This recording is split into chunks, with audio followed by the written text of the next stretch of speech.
AITA.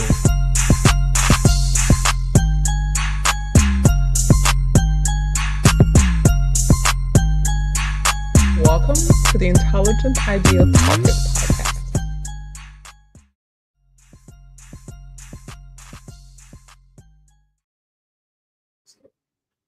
Hey guys, welcome back. Here we are once again.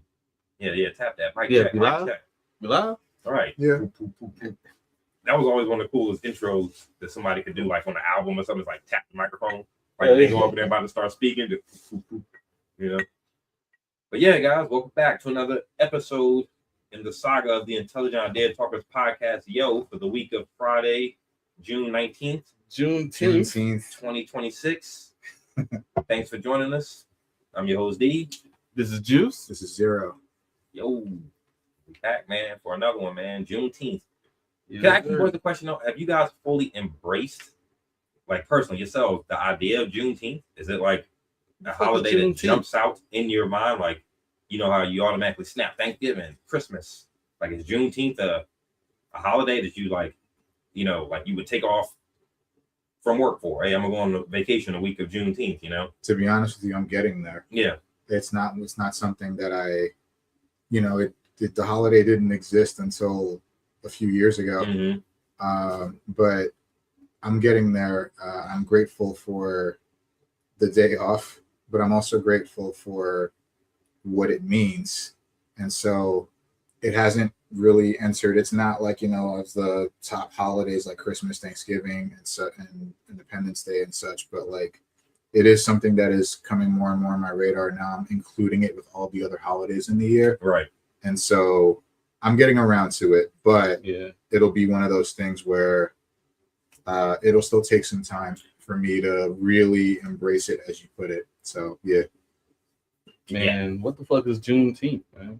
What you talking about, bro? I think it's like June 19th, 1860. June 19th, 1865. It's going to take a while for it to be absorbed into the zeitgeist of the public, holiday memory kind of thing, like you said, it's only a few years old, but I think in a few years, as we celebrate it year after year after year, I think eventually it'll get that. And I think at the end of the day, a lot of people just want recognition for what was done wrong. They want some kind of acknowledgement from the people who did the wronging. And Juneteenth, I guess, is the U.S.'s way of kind of honoring, the true liberation day for African Americans, as far as when they found out that slavery was over. So when it actually finally ended, as opposed to when the Emancipation Proclamation was signed. Right.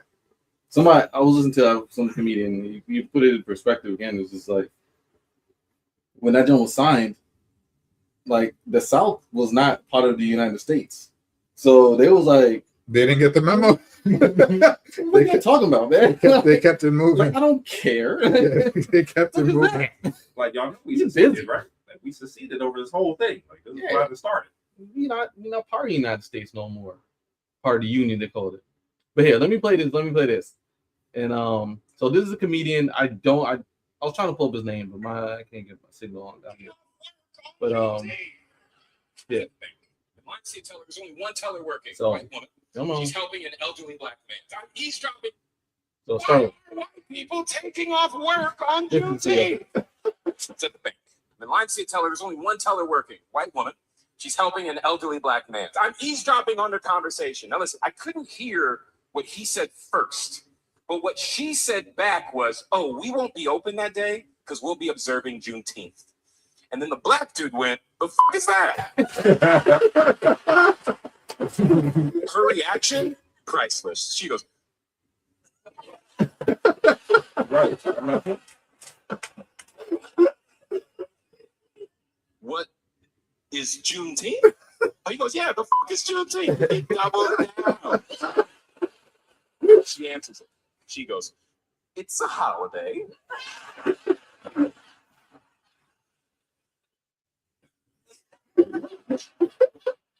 For you.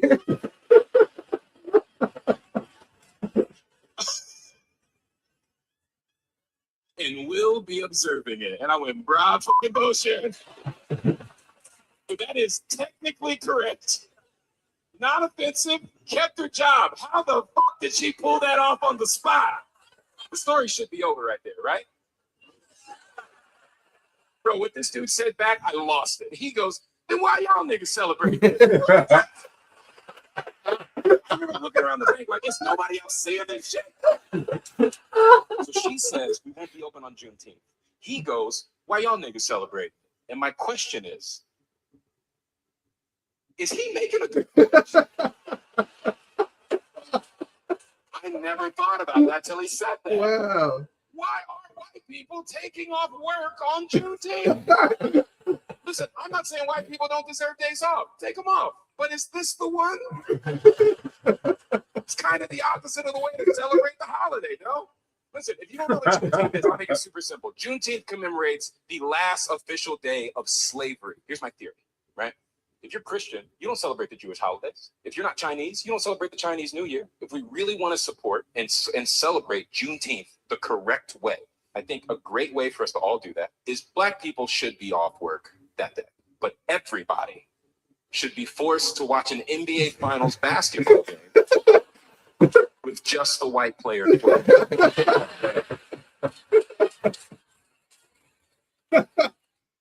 Yeah. So I saw that and I was like, all right, let's open this topic up, man. Like, let's talk about it. I don't know if that would work with an NBA game with just the white. I mean, these teams are so multicultural, like especially like African Americans kind of dominate that sport, so it'd be hard to feel. It'd be hard to watch and shit. It'd be hard to fill the team without the Black people, like I'm sure they could pull some white folk in, but like the whole question of why the fuck is y'all niggas celebrating it, yo? Like I know it's comedic, but it's a funny point, That's a good like, point. If you're Christian, you don't celebrate Jewish holidays, the holidays of other other religions, right? And same if you're not Chinese, you don't celebrate the Chinese New Year. It's not your thing. That's just something you don't engage in. That's a good ass point. I'm really trying to weird. I really cannot find an argument for this. The idea of no Black people celebrating the end of slavery is one thing, right? Because we were subjected to it, and then white people celebrating the end of slavery. I mean, of course, we're in this with you guys. Right? Maybe we're celebrating you celebrating, but you will note that they don't. You will note that they are quick to be like, "Oh, there's another day off. This is for them." Well, I mean, they are quick to be like, "This is their day off." So I think there's semantics, and we'll be observing. In observing, it's not necessarily saying that you're partaking or celebrating it. It's just that because there might be Black people that work at that bank. They need off that day, so the bank, as a favor, will give everyone the day off just so that no one feels left out. And Courtney still has to clock in, but it does not mean that every single person has to celebrate or partake in that day. I can't find an argument though. That's a good ass point. I think overall in the psyche of a lot of people, white guilt plays a lot of role into it. Of why we're getting this holiday? What is this holiday for? It's to celebrate the true end of slavery. So like it's hard for them to come to a recognition. Let's celebrate the true end of something that was the foundation of this kind of stain on the history of America. But also it's like, just to go from the opposite end, like why do Black people celebrate the July 4th? Like we've grown up celebrating our entire lives. Only in recent years have I come to see like kind of the hypocrisy in us celebrating July 4th, 1776. July 4th is so we're Americans, right? We are grouped in all of us. We are grouped into that culture. Even the Black ones. Right. We're all Americans. So that's why, even though, we may not outwardly be jazzed about it, but we do celebrate the date. We are part of it though. So them recognizing Juneteenth nationally as an American holiday is a recognition that we weren't truly free on, just like the two dates are different. So why do we have two different dates celebrating freedom? You know, so right there's a hypocritical kind of balance going on where, like, okay, we celebrate one Freedom Day on 1776, July 4th, but y'all get y'all's own over here almost 100 years later, you know. So yeah, you know, right there's. But the acknowledgement is apt, though. You know what I'm saying? Like, yeah, if America's anything, it's rife with hypocrisy. You know what I'm saying? So, yeah, and you know, this like it's such a weird place to be in as a black. I think the Black American experience, even though I'm not, you know, as well traveled throughout the world as I would hopefully one day want to be. I'm telling you, man, I'm about to start traveling. My son is going to 9th grade. Like, man, I'm out, man. Wow. I'm about to start traveling. I know, man. That's my guy, man. I love him, man. But I think like it's a unique experience to be a Black American. Because in one, like you said, Frank, we're American. Like, I love America. Like, this is my country. I'm proud to be an American, right? But like, in the back of my mind, it's like, this country hated us, you know, in its foundation, right? Like, we weren't seen as equal citizens, and only till recent history have we even gained equal rights. Or, you know, like, think about all the lynchings and the wrongdoings that have, the injustices. Jury's still out a little bit on that one, right? Just a bit, because, you know, do we truly have equal rights? I don't know about that. Like, a country that historically has not seen us as equals, we're proud to be a part of. You know, it's like, and those racial disparities still, you know, like, echo through our society today from all the way back in July 1776, you know? So, I mean, how much hypocrisy is it, though, where it's like, because we don't really have a choice. Like, we don't. Well, where else we gonna go? This like, is what where else we're we from. gonna? Yeah, this is where we're born. We are literally from here. You know what I'm saying? Like, our culture is tied directly to this country and its soil and its customs. You know what I'm saying? Like there's no separation between these two things. Mm-hmm. Black people in history. I'm trying to link to see if I can read the comments from here, but yeah, it's hard. There is a comment, and I can't see that. Just walk on over. These live shows. It's hard to be proud of, like, not hard to be proud, because I'm proud, but, like, you know, like you said, celebrating July 4th, and, you know, it's always like, throw a barbecue, have a party, celebrate. And I don't know if I ever celebrated it to celebrate the idea of American independence on July 4th, 1776. You know, it was the day to have a party. It helps that they have fireworks. Yeah. Like, there are no fireworks. And any other holiday, right? Any other holiday. And I kind of feel like it's a little disingenuous. Right. You're right. You know what I'm saying? For it to be like that's the only thing. Growing up, not knowing anything like much about history at all, you know, 4th of July is when they shoot fireworks. Christmas is when you get gifts. Right. Thanksgiving is when you eat a lot of food with your family. Yeah. And everything else, St. Patrick's Day is when people pinch you when you don't wear green.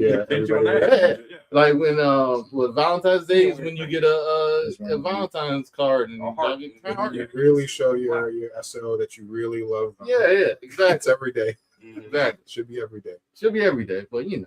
Right, like each holiday has this day particularly capitalism has a specific like symbolism and things that you're supposed to do on this specific holiday. Yeah, you're right. July 4th is one of those days that you always look forward to because of the fireworks. Yeah, but like I feel like that's what Juneteenth honestly needs to really like you said, like it's growing on us a little bit. Like today I went to the National Harbor and they had it was a whole thing. They had like a little shop. Little festival. Yeah, they had. I heard about that. The music playing, live music. There's a Black-owned bookstore there, Mahogany Books. So that was popping. They had a DJ out there. It was cool, man. It was just, and you know, it was chocolate out there. That's all I gotta say, man. It was nice. Had any other attractions to the National Harbor? They had music. I know that's a good place to like gather and do like the music thing. You know, festivals are a large gathering space, but like they don't just have many attractions along that main strip there. You know, you could tell it's really makeshift because again, it doesn't have the backing. Like, we see 4th of July right now. You drive down the street, you see 35 big yellow Stands stands that are being pulled out of nowhere, out of the. There's people making plans with designated spots to watch the fireworks. Exactly. They know the time the fireworks are going to happen, how long it's going to last. You know, even partake if you want to. Like there, I feel like along the lines of what you're saying, like we have these like, again, top level holidays. We know we are familiar with the meaning at the very least, and we know what to do during those holidays. Juneteenth hasn't locked that in yet. Yeah. And it's like there are holidays that are much older, have been established longer than Juneteenth, that a lot of people have no idea what it's about. Labor Day. A lot of people don't know what Labor Day is about. Boxing Day, people don't know what the hell that's about. Is that Canadian? Hey, President's Day. No, but yeah, you're right. President's Day. But it's like a lot of people don't know about these holidays that have been established way longer. But those days, I know on some level those days have their significance, but I feel like this day needs to have way more significance, because again, on the stain on American history, Memorial Day. Sorry, there's that. It's another one, right?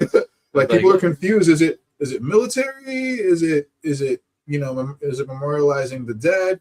Gone to war? Like what are we doing here? And then there's Veterans Day. Memorial Day is. I think Memorial Day is the latter, where we honor people who have died from all the branches of service and all that in wartime. And then Veterans Day is to honor the living and dead veterans who have served. And if you're not, but for the fact of the matter, if you're not really have anybody in the military or tied to the military, don't really do anything. And it does depend. It isn't just another day off, but like Juneteenth, man, like that. But serving in the military should be bigger. Memorial Day have the backing. It should have the support of the state and federal government. It should have more than just here's a blocked off day. Here's a day. And then they're like, all right, black folks. Yeah. It's like, wait, I understand why you do that, because you don't give a fuck. And this is just a what do you call it? A gesture that nobody asked for. Some people asked for it, but I do like the day being set. I do like it. It's going on me. But for the fact of the matter is, this is not what we were asking for. Like, and I say we, I don't mean like the groups who made this happen. I mean Black people in America, like the descendants of slavery. It's not what we were asking for. It was like, man, shit's fucked up. It's hard out here. Like, sure wish we had an extra day off that I only get if I work a federal job. Like, nobody asked for that, but like, okay, thank you. But it's like you'll be at your house and you have like your white neighbor say Happy Juneteenth. Like, where the fuck are you?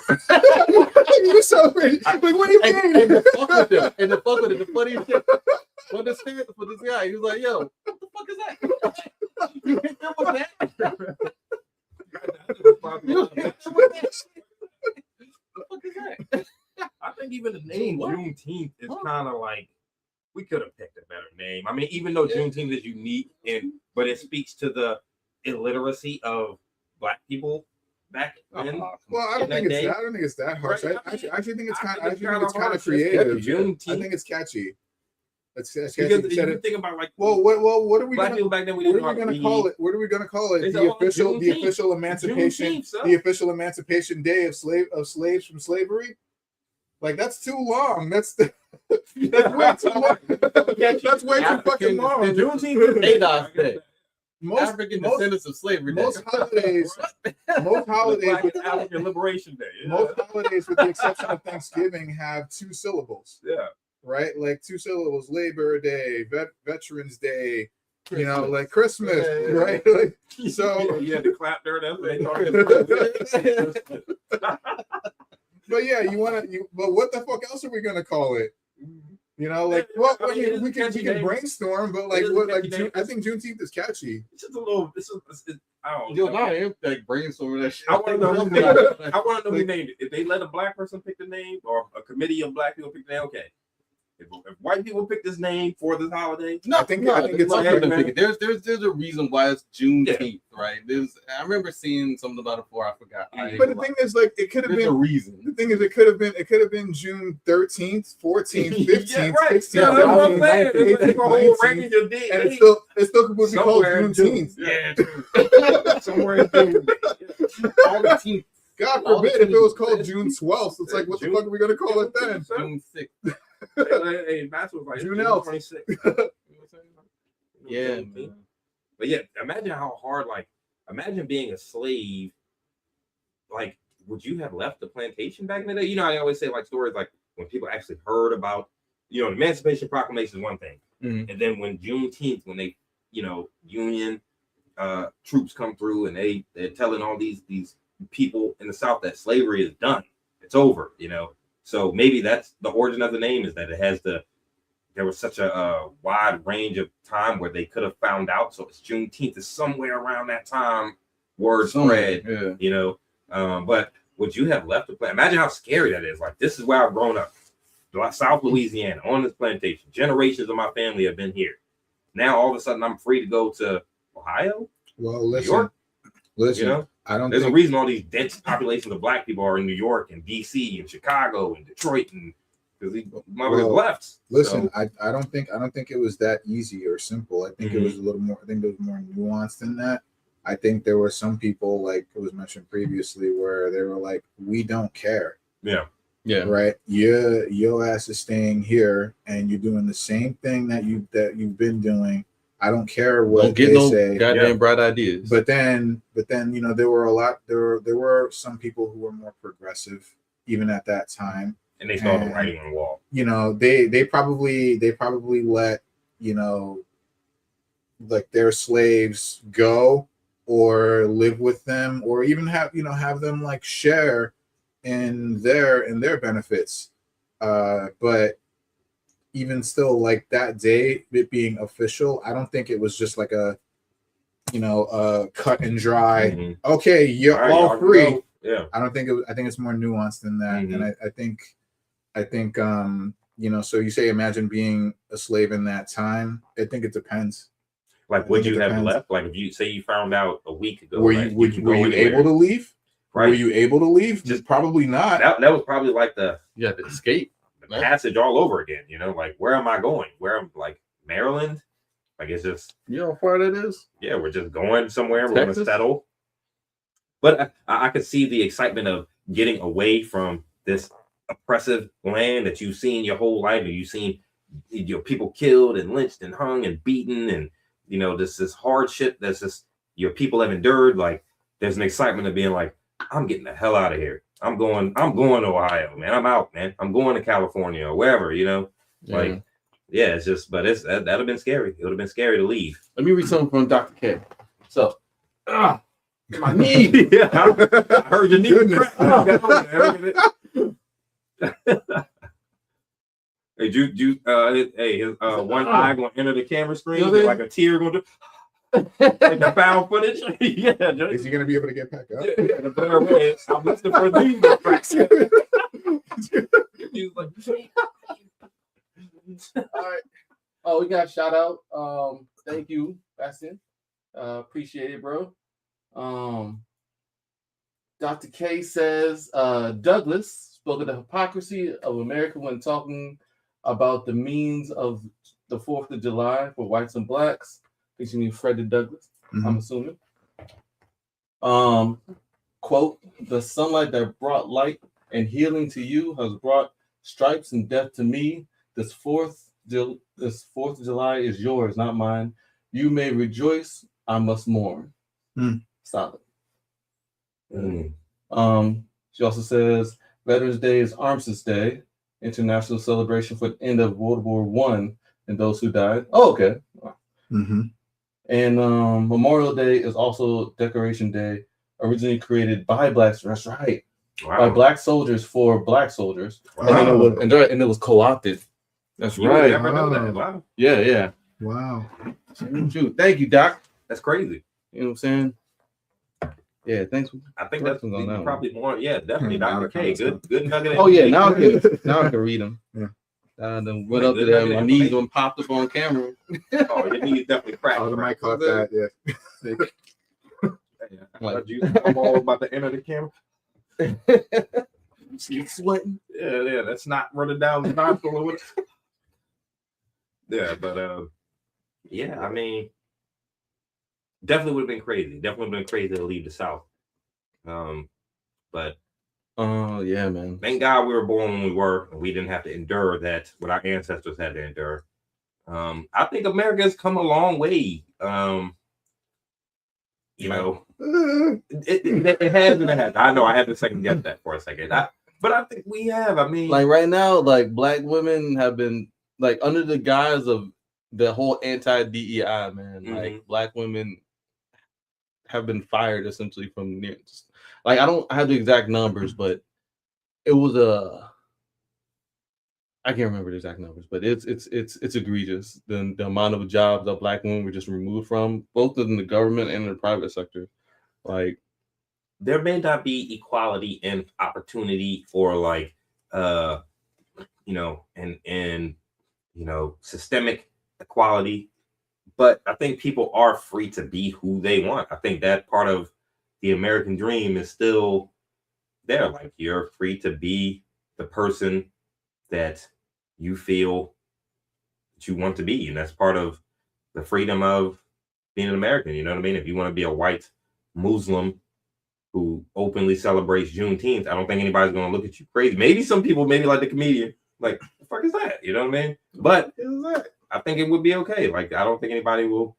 I think that part of the American ideal is still there, where like, you know, hey man, if that's your bag, as long as you're not hurting nobody, and you know, you're free to do that. And you're free to think that. That's very optimistic. Yeah, that's very optimistic, but it's also filtered under the systematic oppression, under blatant racism, and basically destroying anything that would get us on even ground with the Caucasian culture. Mm-hmm. Yeah, you know, because it was something. Because Caucasian culture is what it is. I mean, you know, I mean, like, ideally, it's what American our culture is super special and unique in its true own way. But like the white culture is what black people want to aspire to. Like even like in the rappers, right? Like when we're listening to these rappers, I made it out the hood. I moved to the white neighborhood. So you made it there. Mm-hmm. You know what I mean? Like you're free now. I ain't gotta go back. I ain't gotta sling. I can do what the white people do. I can dress how they dress and go where they go. So you know, I guess like dress how they dress. Well, the dockers and the loafers, you know what I mean? And you know, you dress like a golfer. You know what I mean? Yeah. And I was known Kanye, you know, man. And I'm not gonna get he was rocking polos. Yeah. I'm not gonna get on anybody for dressing like, how they want. Dressing like a golfer, khaki polo, like there's a maturity to how people dress, man. Like I hate when I see a black dude. That's just hanging all off your ass. Nah, stop, dude. My son tried that right there is the propaganda, my nigga. No. That's the propaganda right there, bro. People express themselves through clothing and through dress, yeah. But there is a certain etiquette you're supposed to present when you want to look good. You know what I mean? It's okay to be well dressed. What makes khakis? No, it's not just the khakis. It's the whole aesthetic. You know that labels you. You know that if you dress that way, it labels you as a safe black, right? You know, a safe black, or a decent person who cares about his appearance and how they look. You know, you can care about your appearance without dressing up. If you got a fresh line, hold on, guys, and you got a fresh, you got a fresh outfit. If you were walking down the street with your son, your little son, and you saw a group of black dudes sagging, big hoodies on, do rags, walking towards you, you might not cross the street and be terrified or scared. But you might look, all right, what's these dudes up to? Now, if you saw 5 or 6 dudes dressed with polos and, you know, some nice shoes on, fitted jeans, and then you would feel safe. Right? These days. And then what if they're the ones that pull a gun on you and rob you?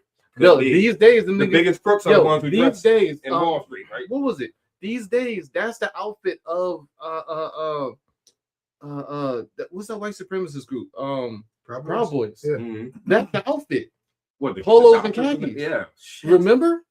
Them motherfuckers hopped out the van with them cats hopped out the van with Nazi flags, wearing Dockers But and you don't. But you goddamn don't get polos. to. You don't get to That was incorporate. their fucking outfit. You don't That get to- was their uniform. You don't get to Them incorporate. motherfuckers came in in work-day casual, You don't get to Wow. incorporate everyday clothing into your gang.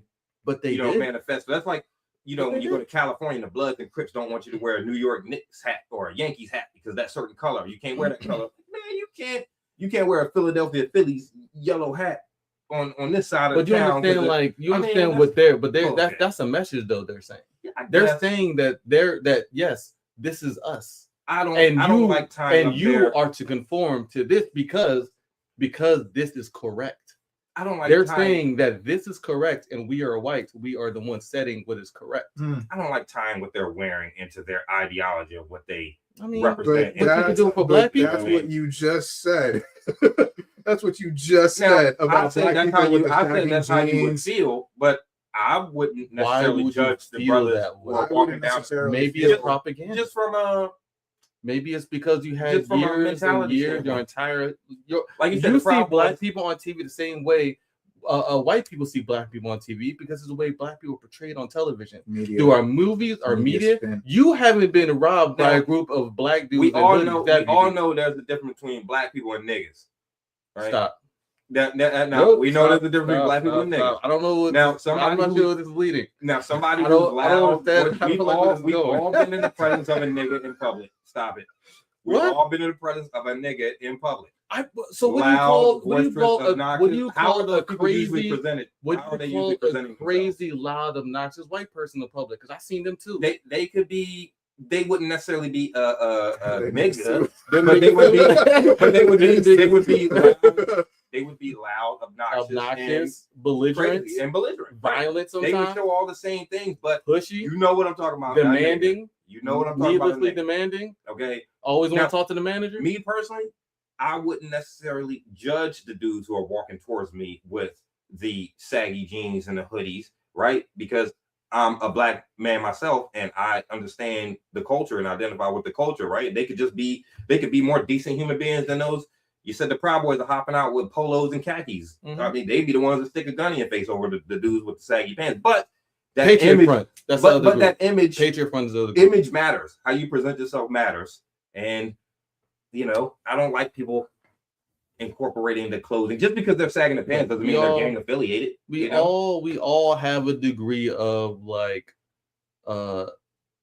inundation into the propaganda of the United States. Yeah, Man, it's propaganda. this is what we live in. We swim in it, but it's Mhm. kind of on us to pop our heads up over that shit and Yeah. look around and look at the bigger picture, right? And see that like, yeah, like they gonna. It doesn't matter what we wear. Honestly, No. we could wear polos and khakis. They still might think we just niggas Mhm. because And you still because But what act like truly niggas. matters This to is- people who think that is this. Right. It's not what you're wearing. This Mhm. is just If you proven just time and time again. You hear stories, real stories, or stories based on real stories of you have people you have people with like these outstanding credits, right? Outstanding like degrees, doctors, doctorates, lawyers, Cops, like, and getting pulled over. and be the most terrible person in the Yeah. world. Getting pulled over and they get dragged out of the car. Mhm. They get dragged out of the car, they get hurt, they get handcuffed, embarrassed. they get talked to, like they get humiliated. Mhm. And in that moment, there's nothing that they could do because they're black. The only thing that they could do is after the fact, when everything gets found out about, oh wow, okay, you're not who we were looking for, and you have all of these credits, then they can speak out about their experience. Yeah. But they usually gets just swept away. You ever seen a cop get pulled over, but just who's out of uniform? There's videos of it. I've seen a You watch- firefighter get pulled over out of uniform. they're not dressed like thugs, but they Mhm. get treated like a certain way because they're black. Yeah. And I know I hate to bring it up, but like that shooting in Mississippi, the police shot into that car because somebody said these people stole diapers Mhm. and killed a baby, killed a 1-year-old One-year-old. black child. Like That's had nothing to do with what they were wearing. That's They were correct. presumed to be criminals, Mhm. and Because they had of their done skin nothing color. wrong. And even if they did do something wrong, it doesn't matter because they don't care. They don't see us, and it's because of our skin tone. Yeah. I was listening to a podcast earlier today, and I wish I remember the dude's name. I actually found him on Instagram, but it is kind of off topic. But he made a great point, and I'll send it to you guys later. But he made the point that like the way that they, when I say they, I mean like white America, white society treats black people. They don't treat us like we're inferior. They don't. They treat us like we're like a threat.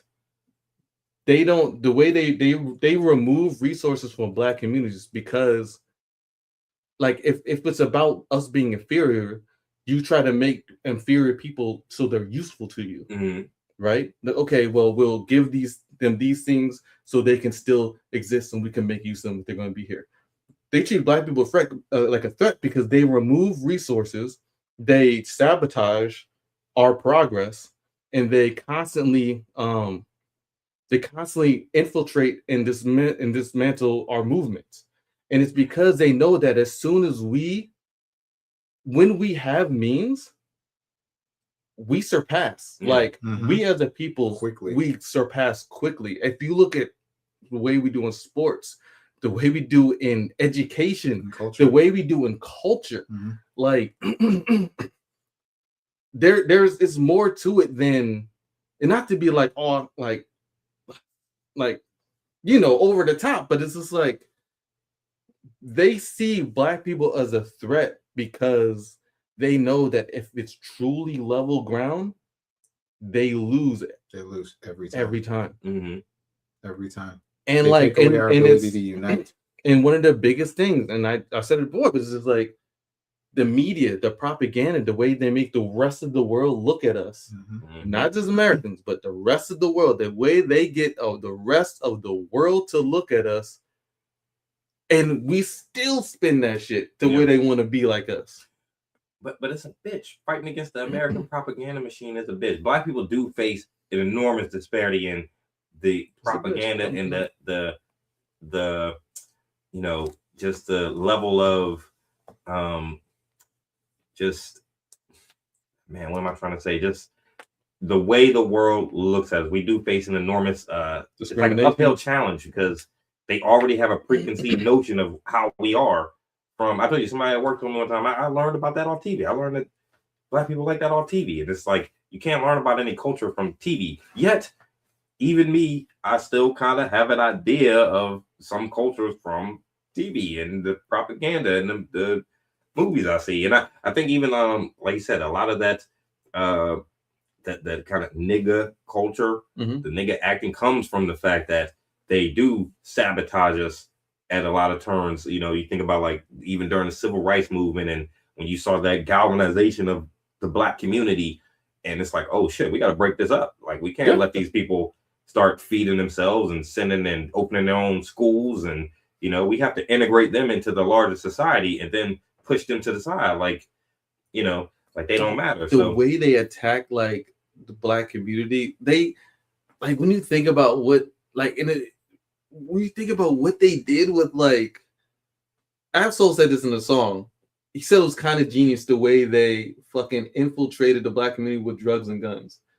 Like he said it was in his verse, he was like, yeah, it's kind of fucking genius how they did that. But it's like the fact that it wasn't an accident, it wasn't a coincidence, it was an outright plan of that action against somebody who didn't know they were being attacked. It's like a long game. Yeah. Not even a long game. They attacked a group of people who were trying to survive with an agenda to break them, to purposely dismantle them. It's crazy. Shatter them. It's unity. Crazy when you think about it. Like, who would you? It's like the extremes that they will go to. You know the song "American Terrorist" by Lupe Yes. There's a verse in there that speaks exactly to that. I think the verse is like, "Give them guns, give them guns, get them young, give them guns, give them fun, get them young, give them none. But if they ain't giving it up, then they ain't getting none. Yep. Don't give it all. Nah, man, just give them some. You know. Yeah, you gotta keep them dependent. And then it'll just keep. Cops must be Al Qaeda, nigga. Like Lupe, crazy. You gotta go to Harvard to be a Lupe fan. Disenfranchised, but also keep them dependent. Yeah. Yeah. Which is where that whole like, I mean, like it's literally Sith shit. I gotta bring it back to Star Wars always, but it's like remember the way he took down the Jedi. I can't help it. Yeah, I'm looking around at lightsabers and everything like. But like it's literally like if the Jedi knew they were facing an attack from the Sith, that this was like they were there in front of them. They were like, hey, we have someone to fight. When the Jedi fought the Sith head to head, the Jedi beat the Sith for generations. Yep. Right. Wars, sure, they kept coming back, but whoop their ass every time. Mm-hmm. It was when the fucking Sith was sneaky and attacked the Jedi when they weren't, when they were looking somewhere else. Mm-hmm. These guys, the man attacked the man, like the white man, attacked the black community when they were trying to get rights and were like, nah. Just say it. Nah, niggas. They probably said it too. Nah, niggas. Y'all niggas. Have some of these delicious drugs. Right. You know what I'm saying? Like, take all these delicious cheap drugs and these guns. You also have like and you're broke. So you also have like the war on drugs. The war on drugs. Yeah. Like that was a premeditated, planned out attack on the black community. Crack. Right? Introduced to the black community to completely dismantle it, and it worked for a while. Yeah, it's the fucking crazy thing. And this came from the fucking president of the United States. Top, man. Imagine how much money was made during that time. And Juice, why you gotta start this? Now y'all I feel like talking about Star Wars, man. Like that shit was like it's such a That's why it's one of the greatest mediums, you know. It is. It's like you can just, there's so many analogies you can make from the story of Star Wars, like Anakin's turning to the dark side, the long game of the Sith, versus the Jedi, and yeah, I mean it's like Palpatine's rise to power. Like there's so many, correlating, It's all about misdirection, you know what I'm saying, and taking and taking people's good intentions and misdirecting those good intentions so you can hurt them, right? And that's what the conservative. I'm not going to go that way. Somebody told me one time, man. It was not going to mention her name. It's a Hispanic lady. She was like, "Yeah, I don't like how black people they chose to be on these drugs. Like anybody can get addicted to drugs. So black people say that they introduced crack to the community, and I'm like, well, look at the times we were in. We were the most disenfranchised, and I keep saying we because this situation affected my grandmother and my great grandmother, and if this situation hadn't happened, right. Say that these communities had stuck together and the Black Panthers had stuck together and drugs weren't introduced to the community, who knows where a lot of us would be? We'd have there'd be a lot more home ownership, college graduates, fathers in the home, kids growing up without the entire family, but I think the reason that, yes, any culture can get addicted to drugs, Black, white, Latino, Hispanic, anybody susceptible to drug abuse. But during this time that we're talking about, when you had these organizations popping up and this feeling of Black unity all throughout the country and in the community, Malcolm X and Martin Luther King and, Medgar Evers, and everybody's coming together. And then all of a sudden, like Palpatine, you introduce this thing into the community to these impoverished people who have nothing else. They're broke. They have no money. It looks like there's no hope. Let's introduce this thing into the community that will break them up. It will provide. We can destroy the family. The foundation of the society is the family, and we can break up the Black family with this thing. So give them this thing to make it illegal, right? And just imagine what wouldn't have happened if they would have just let us flourish as a community, and even today, a lot of people are like, you got to get over slavery and you got to get over this. And, this feeling of you got to get over, you guys don't need reparations. And it's like, if these things hadn't have been done generations ago, imagine where us as a whole, as a community, as a people would be, right? Like maybe the world perception of us through the media and television would be different if these things were not, inflicted upon the community by the powers that be. You know what I mean? And it's a long game, and like Star Wars is a perfect analogy to it, because just like Palpatine, infiltrating the Senate and destroying the Jedi from within, it's kind of the goddamn same thing. You know what I mean? Who's J. Edgar Hoover? This motherfucker was evil as hell. You know? I had to base one more thing, but like the only reason Palpatine was able to do all that shit, motherfucker was rich as shit. Oh yeah, no, Palpatine was a goddamn billionaire in public credit. Palpatine money. Goddamn Republic credit billionaire. Right? That's all I'm saying, man. Like, yo, there's shit ties out. This look, George Lucas watching this shit. We never think about that. If you study him, George Lucas's wife was a black woman. Yeah, you know that, right? So it's like he got some credibility. So he's seen how this works from the inside. Man, Palpatine, man. It's just like, yeah, man. Like it all kind of ties up, man. It all comes together, and like if we study even a little bit of history, you know what I'm saying? I ain't no historian, but like, if you study a little bit of history, you see that like they do have it on in the background. Just look, just observe. Look, right? It's there. It's right there. Like even now, like that, and that's one of the problems nowadays is that the way we see what's going on in the White House, like it's literally they're not as clever as they wish they were. Their plans are planned for the moment, work as well, but they don't last, right? And it's because you can't look good and do this to other human beings, let alone your own citizens. Right. So like you will look day and age, the world. Well, if you so they have to lie about it. They have to, because everybody looking on the outside in, if it was the way it is, they would be like, oh, y'all fucked up. Y'all crazy. Yeah.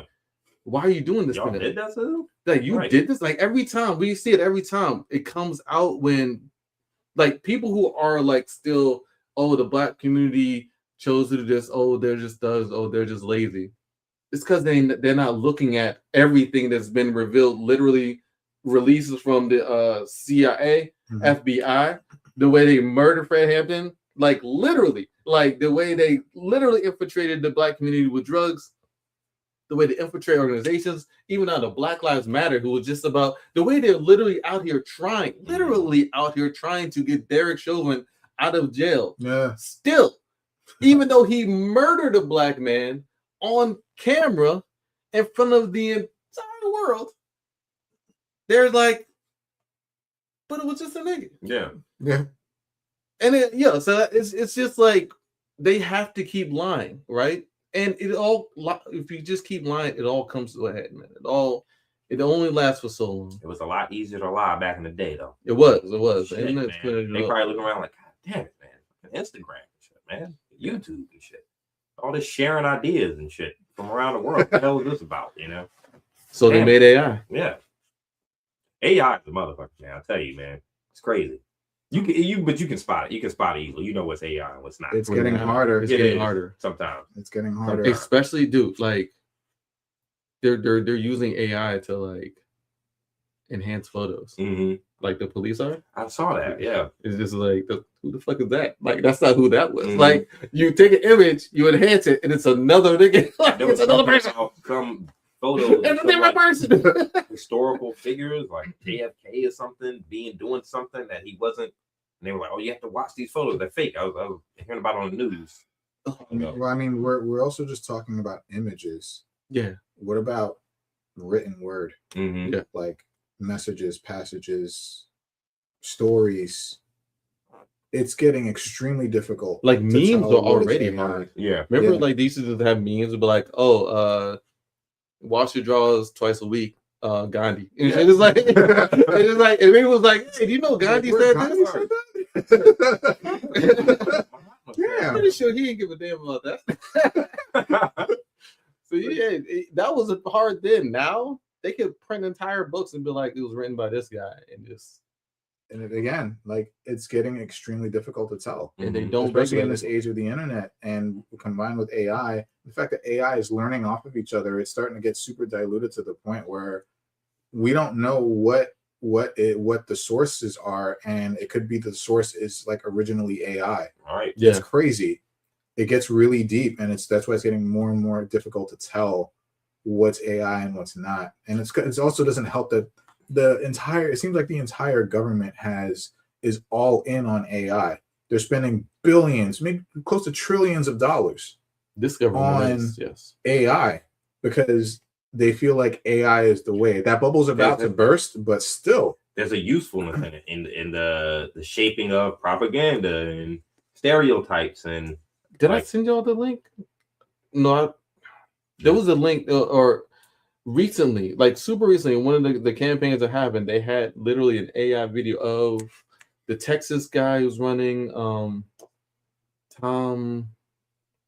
Anyway, he's kind of a left guy. He's a young new guy in Texas. Anyway, they had a complete AI video of him singing, him in a blue dress singing. What was that one song from?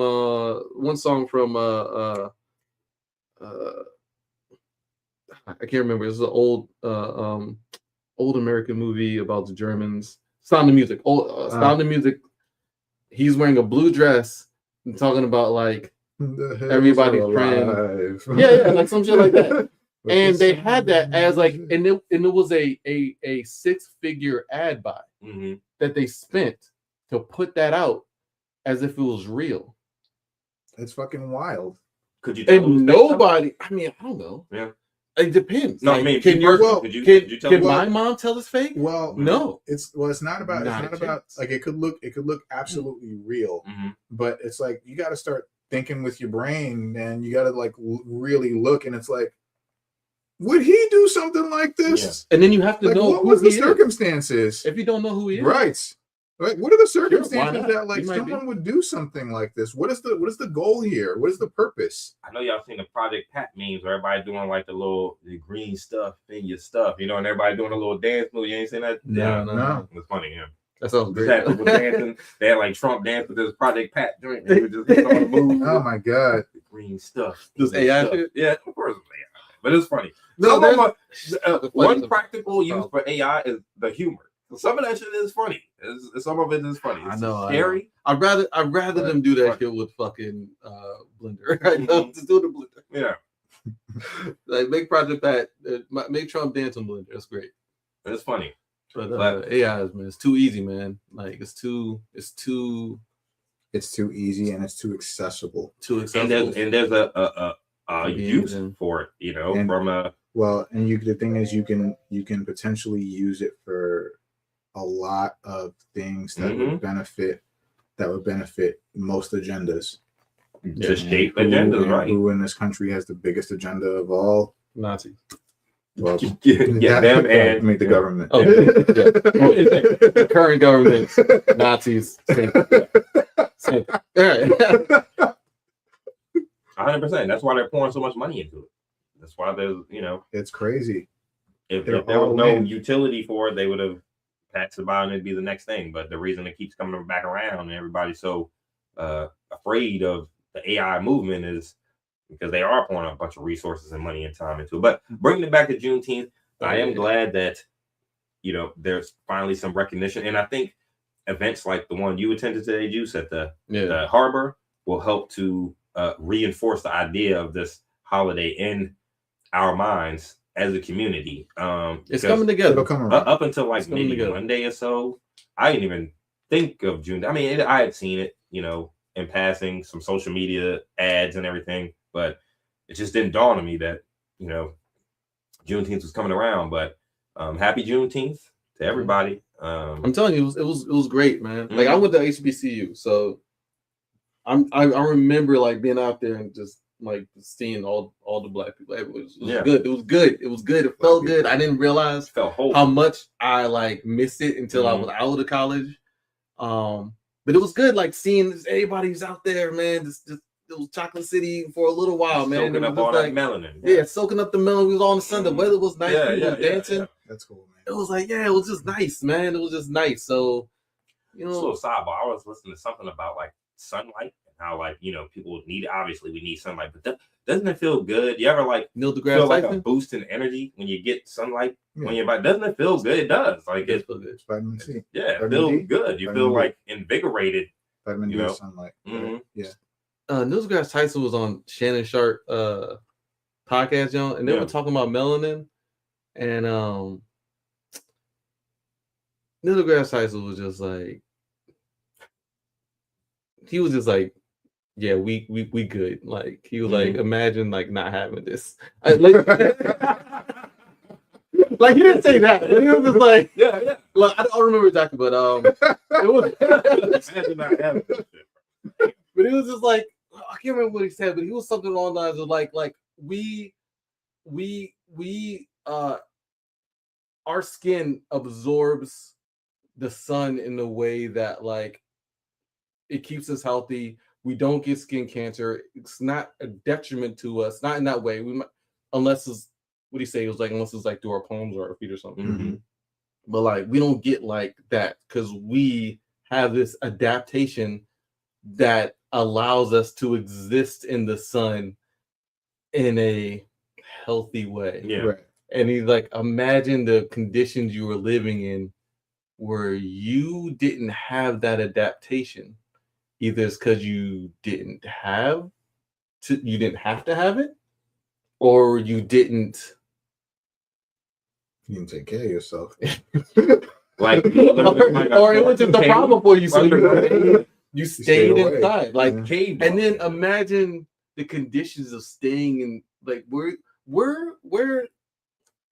I ain't gonna get it. Yeah, it's like Yeah, it just makes you wonder. Neil deGrasse Tyson's a hard one to figure out because I can't tell if he's overly smart or if he's bullshitting sometimes. Just the way he answers some I questions. know. You be like, you being a smart ass, Neil, or you? No, that nigga serious? is definitely a smart ass, Oh, yo. 100%. Like, He Neil, loves I mean, I telling think niggas that they wrong. Like that's his favorite shit. Like, Like ask you a serious question, man. Come on, man. no, Be like watch this shit because the way Neil deGrasse Tyson and the way Shannon Sharp was like, oh, Shannon Sharp was just like, oh, serious. He corrects you like every other sentence. Okay. Well, So you come down. You know what I mean? Like, yeah, the way he answers the thoughts, I'm you like, ever he's watched that? You ever bullshitting. watched the Key and Peele skit? The Key and Peele skits with I him? think so, yeah. no, what? No. Yo, no! Oh my god! Hilarious! Oh, for real? Hilarious! About to do some reaction. Hilarious! So Key plays his wife, right? And even though he's married to a white woman, but he plays his wife, and Jordan Peele plays Neil deGrasse Tyson. And yo, like there was like this one skit where he's like where the wife caught him cheating, and he's like, so you see this lipstick on this shirt? You know who else wears this lipstick? White bitches, right? And he's like, so you see, Neil, we're at this point in space time, and at this point, I'm gonna file papers for divorce because you're caught. And then Neil deGrasse Tyson, he's at the fridge and he's turning slowly. He's like, well, actually, there could be a million different possibilities. So with all of these possibilities, there was one possibility where I didn't sleep with that white woman. And then the wife's like, I fucked Bill Nye the Science Guy. It's like, you bitch. Oh yeah, I gotta check that. Oh, it's so funny, dude. How the hell do they have so many damn skits, man? Like, is there anything they haven't? Oh, they were a machine. They were a machine. Those like 5 years. And all their skits have like 35, 40 million views. Like Because every it's single one. hilarious. It's just so funny. And every one of them are funny. Because they did some hilarious shit. Like the roster call with the football. Oh like, my god, the made up names. Like I can't. The John Quavius, hilarious. A lot of the They missed the whole Jalen thing. Oh yeah. That came up later. But like, there's the songs why there's so many Jalen's in the NBA. Mm-hmm. That's a funny song. That's a funny song.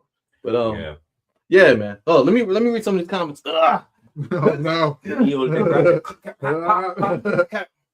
All right, man. We ran back. All right, going back. Back.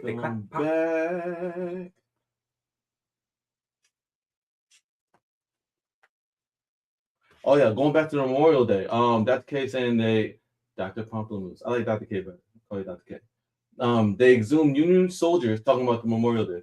They exhumed Union soldiers who had died in the Confederate prison camp from a mass grave, gave them proper and individual burials, and dedicated the site with speeches, songs, and floral arrangements. Talking about black people for their families. Nice. Going back to talking about the black women losing their jobs over the DI bullshit. Said over 300,000 black women exited the workforce and lost jobs in 2025. 2021, That's one crazy. year. In 1 year. Yeah. With some estimates citing up to 600,000 being economically sidelined, meaning that they are not as able to find new employment. Yeah. And so imagine the impact of that. That's going to run Yeah. down over the next few years. That's Not going to only be in a the problem community, for but society. just from a family standpoint, these people out of Families? work. Yeah, they just targeted black folk for no reason. DEI for no reason. While black women only represented about 14% of the female workforce, they accounted for over 57% of all job losses experienced by women in 2025. Wow. That's 50%.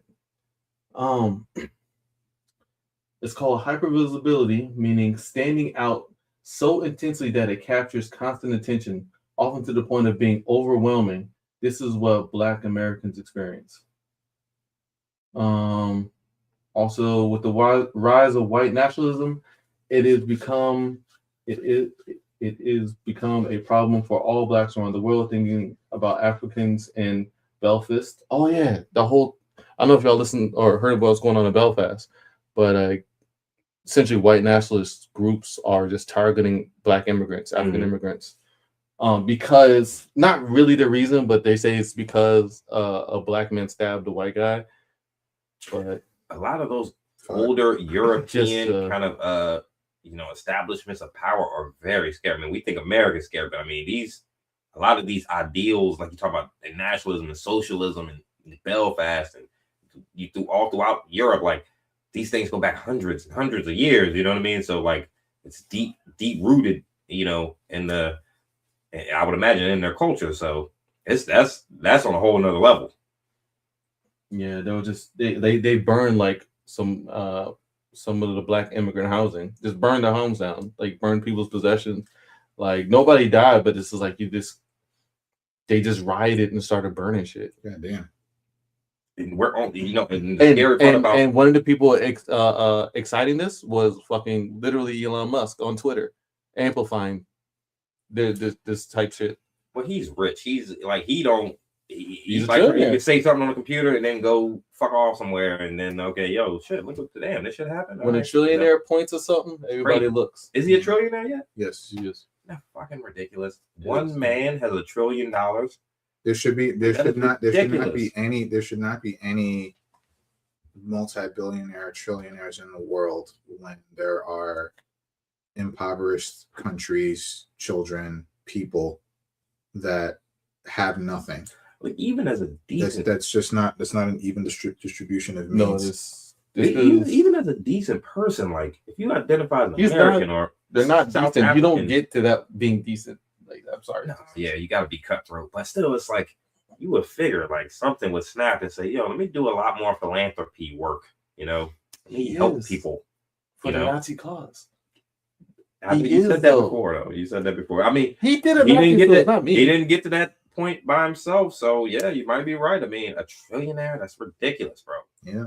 I always thought Warren Buffett could be one of crossed that line recently. I always thought Warren Buffett could be one of the. Yeah, it was like last week, wasn't it? Yeah, he crossed that line recently. They reported that. I always thought Warren Buffett would be one of the guys. The same week as the Belfast burners. But oh no shit! Elon's a fucking right on, hand in hand. Wow. Wow. Yeah. She mentioned the dialogue. I don't know if you heard about this, but it was a secret invite-only network co-founded by billionaire tech investors Peter Thiel, and had invite-onlys of high-tech, high-profile tech investors, foreign officials, prominent political figures, Silicon Valley executives. I remember it was definitely politicians. Cory Booker was in some of them. Ted Cruz was in some of them, Wow. or was in this. It's called Dialogue. It's a closed, essentially Illuminati shit. Mhm. Yes, Like- closed room discussions. Yeah. Yeah. There were Or generals involved in this. It was of course the tech Yeah. guys, Peter Thiel, like all these fucking type guys. See that agenda leaked documents and attendees apps revealed that past retreat schedules featured panels covering navigating World War III, build a cult, and how's your sex life? Interesting. But yeah. That's what they're concerned about. World War III. I heard that name And pop. yeah, man. Mhm. I heard it. Like paper and they cut. But yeah, man. It's a thing, man. So Yeah, that's some This is the real America. scary Illuminati shit, man. Like, yeah. It's scary. It's scary when you think about it, man. Even but like that's when the thing. We can't be scared because we gotta be like vigilant, right? Like because I don't know. Look, my view is that these guys are paper tigers, man.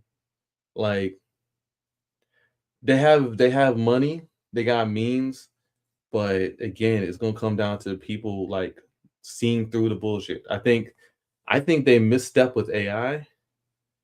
I think that them being so brazen and blatant, everybody. Have you ever talked to anybody who's excited about AI? Do you know anybody who's like, this is going to be the future? From a comic book or a No, just- nerd media standpoint, I think yes.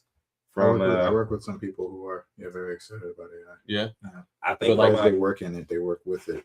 but like normal people. No, not really. No one's really jazzed about it. I think They're from just like a kinda societal influence standpoint, no, nobody's excited about it because all we hear is job stealing and less work for people. When you have a AI program that can do the work of 1,000 people, why do you need to hire 1,000 people? Because that's what they're saying. Mm-hmm. That's what the people who run AI are saying. Like they're saying outright, we're going like Peter Thiel, Musk is oddly one of the people who's like this is anti, even though he has Grok and he's like pouring all of Reddit and a lot of money into it. But what's the other guy's name? like Mark Zuckerberg. Zuckerberg. But yeah, like there's one more guy who's like the guy who did Anthropic. And the scariest part about all those names you mentioned is a lot of those people were at the inauguration of Trump. So like, I would not be surprised. Wonder why there's no regulation on this at all. I would not be surprised if not the next presidential election cycle, the one after, if at some point in time Elon runs for president. I wouldn't be surprised. Now, that'd be a scary day if that ever happens because he's already a trillionaire. And it's like, what does the presidency of the United States mean anymore? Is he eligible? So he was born in South Africa, right? I'm sure the rules don't matter. Right. I mean, Like I'm you're sure a the trillionaire. all the constitution shit is kind of out the window. That's kind of what Can we you pay got now. for it? Yeah. Okay. Yeah. You just buy it? I can Oh, I pay for can my afford whole that. campaign. I don't need a single donor. I can afford the United States. He's a trillionaire. Yeah, I can afford the United States. That's I cool. almost forgot. yeah. I got a couple islands. I wouldn't be surprised if he did. It'd be a scary day for America but But the point I'm making is that like they're not secretive about like what their intentions with AI are. And I remember hearing somewhere talking about like people like in China or other countries don't have the same anxiety as we do here. And there's one guy who put it very simple. I'll send you guys a video later. I don't remember the guy's name, but he put it very succinct. He was like, the reason we feel this way is because these are the same people who crashed the economy before, who crashed the housing market, the same people who make us pay for healthcare and steal and essentially, you know how healthcare works. Our healthcare system is broken, who defund all public programs, who lay off taxes. Hates taxes. Yeah. Right. These are those same people who are making these machines to replace us. We feel anxiety because we know they hate us. we know y'all. They behave as if they dislike us. Yeah. And now we see this as them designing a giant weapon in front of our face. They're putting together a big weapon in front of our faces. I think I just think that's a miscalculation on their part. I think they think nobody's going to do anything, and maybe they're right. But I feel like I like to hope that maybe Americans will be like, okay, so where's the forks and knives? Because these rich people looking pretty goddamn delicious right now. I think people's levels of anxiety is warranted because these are the same people who, were such a detriment to the economy as a whole and to us, societally. But I think at the end of the day, AI is propped up by economics as well. And a lot of our just day-to-day, interactions with people and throughout most levels of our society still comes down to working with your hands. You know what I mean? Like you're in your house and your AC breaks down. You call someone who's an HVAC person. Like AI can't come fix your air conditioning. It can't come true. put groceries in your. I mean, it still comes down to people doing or giving certain services to better people's lives. So, but there aren't a lot of people in the service industry in that capacity. Mm-hmm. Yeah, those jobs are not going anywhere. Farmers, service, like mechanics, maintenance, like those are not going anywhere, right? You need people for that. You need hands on for that. Mm-hmm. But there's a ton of other jobs that just for the fact that they run on computers, just for the fact that they run on the internet is now a utility. Right, just because of that fact, like look at the CrowdStrike crash last year. Yeah, true. That fucking shut the internet down. Yeah, right. Planes couldn't leave. Planes were crashing. It was fucking crazy, right? And it's like hacking yet. And it's like, and there was no hack. It was someone that put in a wrong code. Like they put in a wrong fucking code, and they broke the entire fucking internet for like a day. Yeah. And look what happened as a result. I'm just saying, like, there's a lot more that depends on technology. There's a lot more that depends, and it sucks that that technology comes with the internet. It comes with AI. Mm-hmm. Now it comes with a lot of dependencies that we are potentially having no control over, i.e. AI. I think I think we are very technology dependent as a extremely society. Of course, right? Like any, if for some reason the national power grid was knocked out, like forever, a whole lot of us would cease to exist. But I do think humanity has the tendency to bounce back. I think we have the tendency to adapt. Well, you talking about humanity, but I'm talking about. We were also talking about like a mass extinction of people. Like, yes, we're talking about a lot of people. But I do think we can survive a technological downfall. I think there are survivors. There will be survivors. There will be survivors. There will be 5,000. We just can't see it right now. Out of 8 billion, because we're used to pulling out our first phone or smartphones and going on the internet. I dread to think how long I would survive. You know what I'm saying? Like, you can survive without Reddit and Instagram and all. It'd be hard. No, I'm not talking about social media. Surfing. We're talking about the structure of the. We're talking about how world. Yeah, exactly. We're talking about how dependent we are on technology. Like, food's not being delivered. A lot of these technological innovations have only been around in recent years. I'm like, think about the last 20, 30 years. We didn't have this before. We didn't have cell phones 30 years ago. You know what I mean? But it's still growing. It's still growing at a rapid rate by almost by the minute. How many squirrels can you hunt? I don't think. Well, see, a lot of people ate bread. Life skills is where it's at, man. A lot of people didn't hunt back in the day, right? Like, life skills is where it's at. You know how to grow wheat, D? Can you grow wheat, nigga? Can you grow wheat? But thank God, since I was born in 1984, I can go to the grocery store and buy a loaf of bread. You know what grocery store? What grocery store? What grocery store? If there's no power, a loaf of bread will be $500.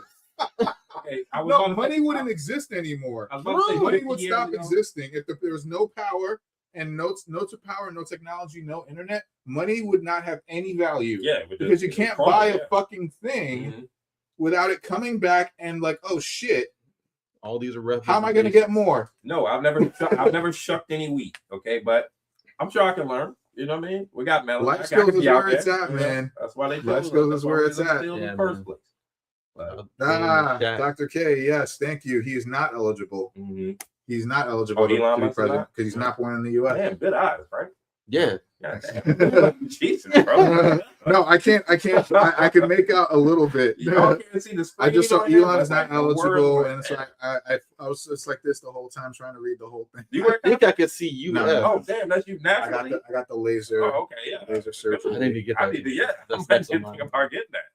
Need that. But Mhm. yeah, man, like it's gonna be tight out here, bro. Yeah. I think we could survive it. I think we could survive. It would be tough, We- obviously, and a lot of people would the die. collective A lot of people would die. Sure. Somebody's I'd gonna. probably- Somebody's gonna live. I don't think I'm gonna make it. Hey, I'll be in honest. every post-apocalyptic movie, I in would the just say I Terminator would try my series, there was hardest. still some humanity left. I would try. We I weren't would totally try gone, my but the hardest rest to was gone. survive. Yeah. I would try my hardest to survive and be able to feed my family and have us all make it through. But I don't know. Man, It's hard. It's hard all- to tell. So your family got a farm. Yeah. Like Life skills is where it's at. We need to learn these life skills. These are the things that will carry us. yeah. You know, like we're so carried spoiled. us from the beginning. It's going to carry us through to Look, now. we're so spoiled. I get in the car and turn on the AC, man. Like I ain't thinking about going out no Could be field. no you know what I fuel. mean? What Yeah, car? You know what I mean? Like, Gas I can't- gas Like, stations. you know what gas car is stations. gonna be? Gas stations are relying on technology too. It's all run by The fucking scary computers, part about dude. this is we are really one breath away from this whole thing Oh, crumbling, man. what is it? If What is gas it? stopped They coming to the said gas they said 7. Is it a week or 10 days or 7 days of no deliveries to Mhm. the grocery stores? Isn't that scary? Society's over. Over. We start eating each other. Like it's over. That's how tight it is. And guess who's running shit right now? Fat ankles Trump right now. He's up here running shit. Though we all gonna Yeah, you're right. we're all gonna die. No. Yeah, Let's not. I would probably This is an extreme hypothetical. Hypothetical. But We like, just- exactly right. 7 But days Trump away ankles from are no fat as delivery. shit. It'd be crazy, man. Grocery stores would be empty. No gas at the gas stations. You know. Yeah, like we're we need to learn how to grow our own food, right? Like a lot You of got a lot no of people soil. a lot of people have like their own like chicken coops Mhm. now and are supplying eggs for themselves to feed themselves, and that's pretty smart. Like that, and because eggs are expensive as hell now. So the like, biggest that's the way. issue with us is going to be the fact that we're also isolated. Like we don't know our neighbors, but that would be community in any other society, but like or any other like Mhm. time period. Your neighbors would be your community. Mhm. Like, yeah, it's not. Yeah, we're too isolated, man. We saw what happened with COVID, man. Nobody A lost lot their of these minds. technological, a lot of these advances are recent in the span of history, yeah, right? in So history, I yeah. think we could snap back around to being more. Again, this collective we Communal. is nice, but like, would we be part of that? Yeah, you say we. Like, Hey, look, I'd probably be, humanity. I'd probably Sure. be zombified. I'd be a zombie over there. You know what I mean? But you're not I'm gonna- sure that humanity could snap back to more of a American society could snap back to more of a communal. You know what I mean? You know what I mean? When the Michael Jackson did. exactly. Yo, exactly. They're like, damn, is that there?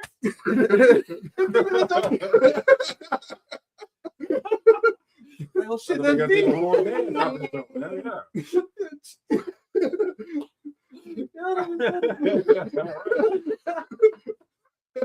Did y'all see the movie Michael? I saw it on your. I didn't. No, I actually haven't seen it yet. No. I heard it was all right.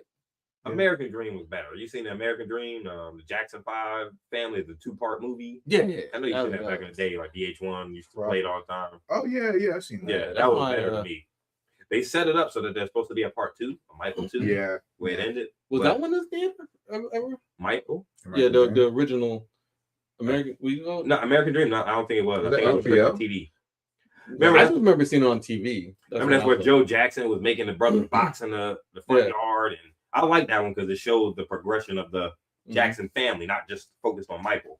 But when he got the monkey, when he got Bubbles in the newer movie, it was just like you could see the CGI, and it was like, why is it so shiny and bright? Like it's, it was cool. It was good. The monkey so shiny. Yeah, it looked so fake. I was like, all right, you could have skipped the monkey part, but that's weird. So we don't do real monkeys anymore. They're gonna rip your face off. They're hard to work with. Monkey they used to do that all the time in the 90s until the monkey started biting people. I saw a French guy. Is a French guy. That's crazy shit. Chimpanzees are nuts. Some French photographer. He was like messing with an orangutan or something, and somewhere in Africa. And that joke grabbed him around the neck, and he was trying to get the hands off, and that shit's as strong as hell, man. There was a story. I think it was not related, but like it was like a Hollywood story of this lady, or she might have been like a handler, who was working with a monkey, and the monkey seemed fine until the monkey ripped her face full off. Yeah, just full off, and I was just like, what? And in like I think she passed away like a few years ago, or like some time ago. But like her face was done. Like there's just no face there. Even after reconstructive surgery, even after therapy, like no. They said like the way their muscle fibers are is like just tensile, and they're just exponentially stronger than a human. So no real monkeys, bro. If a monkey jumped down on Frank Sealing on your shoulder right now, you know what I'm saying? Like, I don't know, but even if it's a little cute monkey, like the size of this, I'm like, hey man, you stay right there, bro. That's why they born in Planet of the Apes. If they got smart, right? That's it. The rat should be looking like. You know what's scary? That could be very real. That's a very real possibility. It just takes one. Having like a little pet monkey run around, because it's like a small puppy, right? Like a little monkey jump up on your table, and hell nah, bro, y'all too damn smart, man. Give me a dog, man. I want no damn monkey for a pet. The only thing that separates us from the animals, even though we are animals too, but like the only thing that separates us from the animals is these. But guess who also has these? Raccoons. I've been looking at raccoons sideways. That shit. I was like, what the fuck is this? Like, you twisting tops. It's like open a soda bottle. Yeah. Like that was a little take a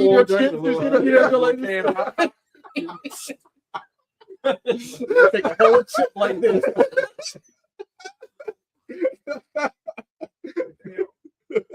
They do got raccoons and monkeys, man. Like it's a fucking problem, man. That's wild. Yeah, goddamn marsupials. Well, happy Juneteenth. Yeah, happy Juneteenth. Yeah. Oh, yeah. So we should. So we want to talk about Am I the other thing too. What's that? The other thing that I wanted to talk about that I didn't tell y'all purposely. So yeah. Let's do it. But can I just point out real quick? We've been sitting here this whole time, and I'm like fiending to like grab one of those sides of the swords off the wall. You know what I mean? It just looks so cool. You know what I mean?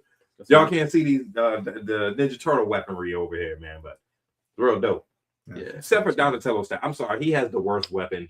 I know it's iconic, but nobody wants to stab. That's the last weapon that anybody would ever pick. What? I'm picking. Look, hey, real talk. I've been looking at a lot of stuff. This is a real quick topic now. Number one is the side of me. Staffs. The side is number one. Then the swords and staffs beat swords and sides for sure. Staffs beat sides and swords. Maybe it's a very versatile weapon. Size. It's just not as cool extremely to look at to me. You know what I mean? Do you know range? Do you know, like real talk? Do you know the theory? Do you know the theory of why each turtle got their weapons? I think I've heard it before, but no, I don't. Remind me. So, Leonardo has swords. Leonardo is the leader. He is the most balanced, and he's the most reserved. He's the protector. He's always meditating. But Splinter gave him the swords to teach him that there are times where you're gonna have to, if you want to really be a protector, you're gonna have to hurt some people. He's the only person. He's the only turtle that has a bladed weapon that can lethally kill. Now, Michelangelo got the nunchucks. Michelangelo is scatterbrained. He lacks focus. Mhm. The nunchucks are the most focused weapons of all the four that you need. Yeah. You need extreme precision and refinement. He basically gave the turtles weapons to counter. I'll continue, but he gave the turtles weapons to counter their natural personalities so that they would learn to become greater. Yeah. For it. It makes sense. Donatello, I'll do Raphael. Raphael, size are meant purely for defense. Mhm. Purely for defense. He's not- angry. they're not He's hot Wolverine headed. claws. He's the Yeah. first to rush in. They're not slicing. He's the first to rush in. He gave him the weapon that is supposed to teach him that he's also needs to learn how to defend. He also needs to learn how to be a protector on his own Mhm. as well, to counter his hot-headedness, his anger issues. And then Donatello is funny as hell. Donatello, he's super smart, intelligent, scientist, like complex brain, complex way of working things. Mhm. He gave him a fucking stick because he's like, I'm giving you the most simplest weapon of all because you can't always be up here. Right. You gotta learn how to work with the simple things too. That makes complete sense, actually. So, with that being said, though, none of the weapons here are like bad in any way, shape, or form. No. The staff is actually my favorite I'm just saying weapon the staff of will be all. the last one. The staff They're is the not most bad. versatile. No. The staff I feel is the most versatile Mhm. of them all. You can do so many things with it. Definitely is. Yeah. And I feel like despite the fact that he was given the staff because of his he's always in his own head, Donatello can figure out so many different means with working with the staff. Mhm. And then like other iterations of the turtles, like he still has the staff, but it's like steel and it's tech, and he's able to convert it and transform it into different things, and it's like so cool. But it's still just a staff. It's still just a stick at the end of the day. And it is a highly versatile weapon. It's super like versatile. for defense, defense and offense. The staff is like one of the most well-rounded weapons. Mhm. Yeah. Like swords have their drawbacks that staffs don't. Like people always think like, oh, you'll just cut through You a can't swing a sword. sword the same Yeah, way you you'll swing just a cut. staff. You'll just cut through a staff with a sword. Yeah. Not likely. Not likely. Most swords are not just going to cut cleanly through Yeah. a stick. Like Mhm. especially with the It's good like takes solid away oak. the oak. No, you gotta hack away at that joint. Mhm. So while you're hacking away, they hitting you at range. Like it's a weapon that's, again, I think one of the staffs is one of the most versatile weapons around. You know, Mhm. and it's one of the most primitive too. Like you said, it's the most basic. It's just a stick. It's It's literally a big just a stick. long stick. But It's just not very but pleasing to also look with at. his mind. Oh, yeah. Also If I'm wielding a weapon. But also you know with what I mean? Donatello's mind, he can figure out so many different uses for it, and he has over the years. You know. Sorry about that little sidebar, but Yeah, no, it's the fine. weapons look so That's good. cool, and I learned something because that absolutely makes sense about their personality types and then the weapons that he Yeah, gave them. it's opposite. It's opposite to their personalities, but it's also to teach them how to become more. Raphael is my favorite. Like you said, size or defensive weapon. He's hot-headed. He's quick to rush in, Yeah, but he gave him a weapon. He gave him- to that's teach him purely to defensive. Step back and it's yeah. purely defensive. think before you rush He in. gave the most balance. He gave the most balanced turtle offensive weapon that's meant to kill, that's meant to Mhm. hurt and kill. And he's like, you if you want to be an effective leader and protector, you're gonna have to learn that you're gonna have to hurt people, Mm. you know, to stay up there, to stay where you are, because sometimes that's what it takes to protect your family. All right. So, and then he gave the most scatterbrained one, the most complex weapon of all, most difficult to the wield. most difficult, and he wields it like a fucking master. Like anybody can swing a sword or a staff for real. If you swing it around, but you swing around nunchucks on just playfully, you will hurt yourself. You might hurt yourself. I never thought they like gave 8 out of 10 Michelangelo times. his just due. You know, he's always like supposed to be like the comedic relief for the group. And No, like, Michelangelo has gotten his due. Michelangelo give is the man actually the some just most. due. Splinter himself said that, and I feel like it's true. Michelangelo is the most gifted, Mhm. like physically gifted of them all. Like, especially with the way his mind works, like it's so scatterbrained, but it allows him to be the most creative. Yeah. So Think outside the box. if it were like he's won a Battle Nexus tournament, Mhm. you know, like he doesn't stop bragging about it, but he's won a Battle Nexus tournament, and that's a tournament of like a universe a universe fighting tournament that people from all over different planets come to compete in this tournament, and he's won one of them. It was actually down to him versus Raphael in the finals. But Michelangelo is the most gifted. He's gotten his due, and then Michelangelo is also the last Ronin. He's the survivor, you know, so he's the only one that lived out of all of them. And you know, and he's also training the new generation of turtles. You know, so it's Raph is always my favorite. Yeah, you seen the big CGI. I'm tired of Raph, man. I'm tired of Raph. Test footage was dope. And yeah, you seen that was cool. The Yeah, CGI movie. What's the one with the Shredder? I forget the name of it. Not Into the Shadows or Enter the Shadows. You know what I'm talking about? The turtles are all big. The recent ones came out. Just TMNT. I didn't see the last one. Out of the Shadows. Also, the first one. I think whatever one it was with the Shredder. Remember, he had that big suit with all the fucking knives. That was just Teenage Mutant Ninja Turtles. No, him versus Splinter was cool as shit. That was very cool. And him versus the Turtles on the top of that tower. That was good. That was dope. That was a good. dope fight. I ain't even gonna lie.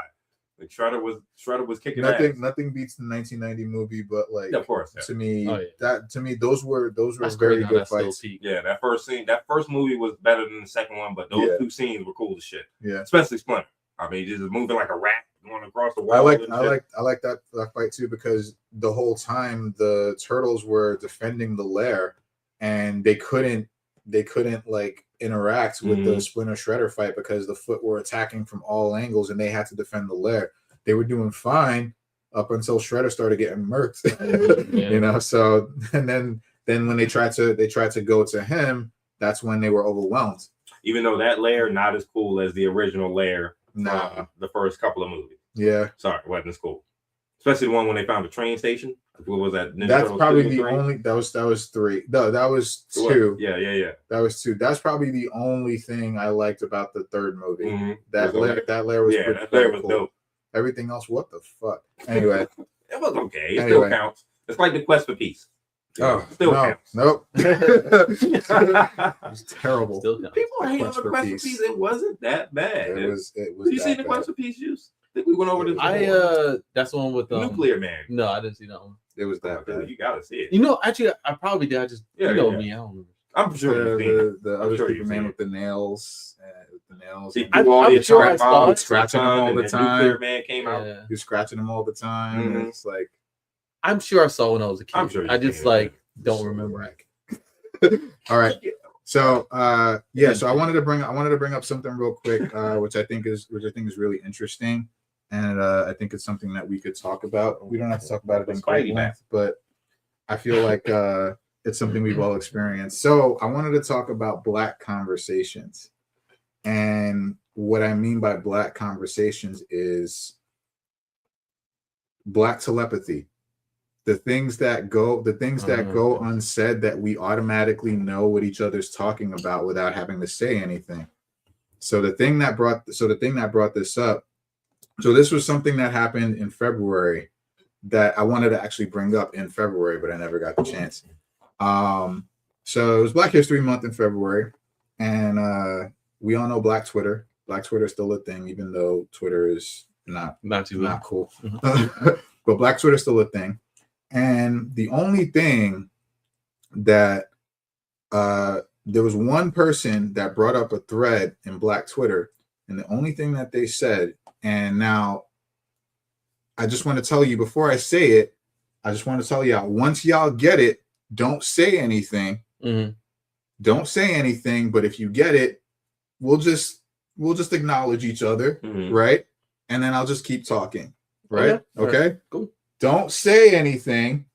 But as soon as no, I'm looking at both of y'all. I'm looking at both of y'all. But as soon as I say what this person said, I feel like if you're on the same wavelength, you're automatically going to understand what I'm talking about.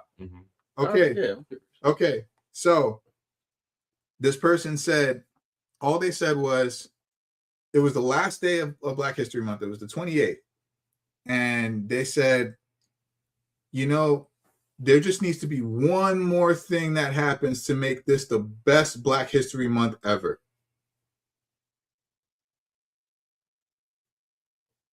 I'm drawing a blank. Think about it. There only needs to be one more thing that happens to make this the best Black History Month ever. I'm not going to say anything else. Can we throw out ideas? Just think about the state of like our current time period we're living in.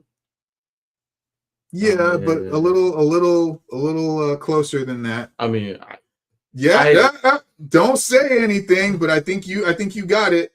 I think you're getting it. Don't say anything. All I'm saying is me. It's probably the same thing.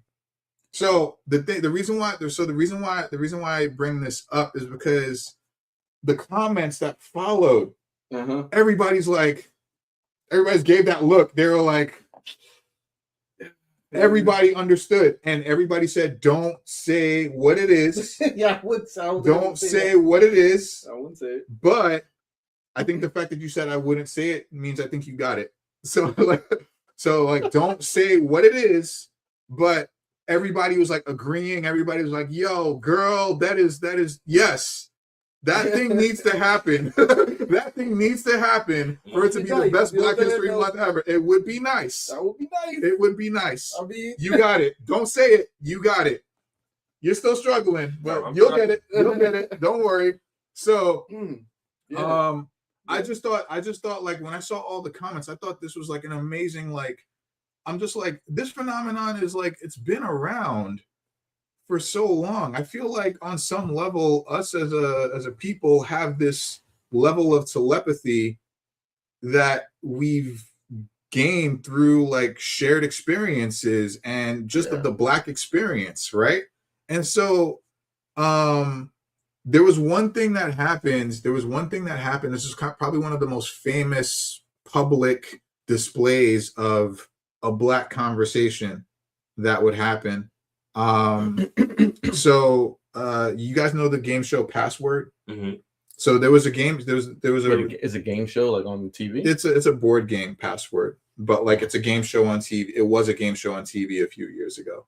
I don't think so. So the way Password is played is that you have two people that sit down. Mm-hmm. There's a key word, which is the word that they need to guess, but there's one person that has to guess the word.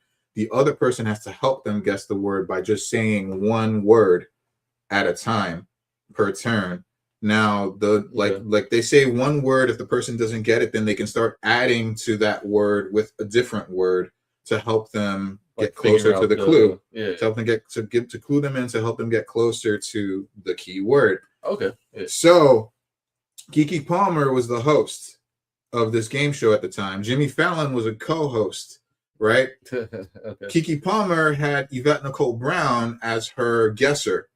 Okay. And Jimmy Fallon had some other white lady as his guesser. And so the key word was Titanic. That was the key word. The word that had to be guessed was Titanic. Oh, okay. Yeah. Keke Palmer said, like, we got this. First turn, we got this. You with me? First turn. She's like, well, the white people went first, but they didn't get it. And then Keke Palmer's like, we got this first turn. You ready? And Yvette Nicole Brown's like, I guess. She's like, you ready? Mm-hmm. And she was just like, Rose. Oh yeah. Game over. But I mean, like the word rose could mean like, oh, a flower but Yvette Nicole Brown, but the way she looked at her, that right there, that was the telepathic link. That was the telepathic conversation that they were having. She's like, Rose. And then immediately, and so Yvette Nicole Brown was like, wait, what? Rose? It's like, Rose. Because we all knew Rose was wrong. Exactly. But again, this is the conversation that was happening in their minds. And she's like, Rose? And she's like, I don't. And then she was like, oh, and she got it, but then she doubted herself, so she pulled back, and she's like, wait, I don't think so. And then she's like, Rose. And she's like, oh, I don't know. I'm gonna hate myself, but Titanic?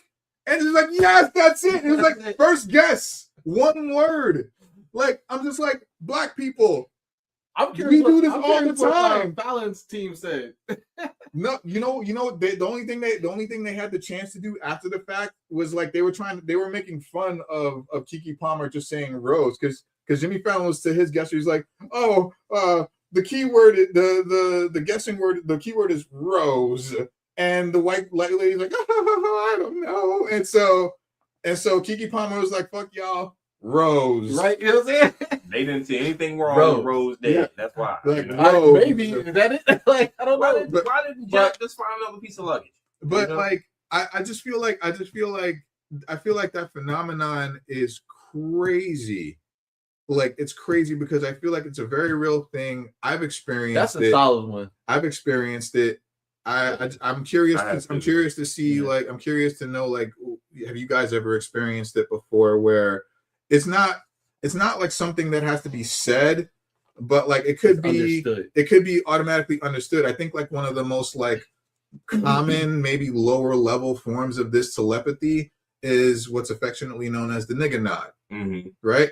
You passing another black dude on the street, you know, or even a female too. You passing on the street, or you passing in a social area, and you just pass it and you just go like this.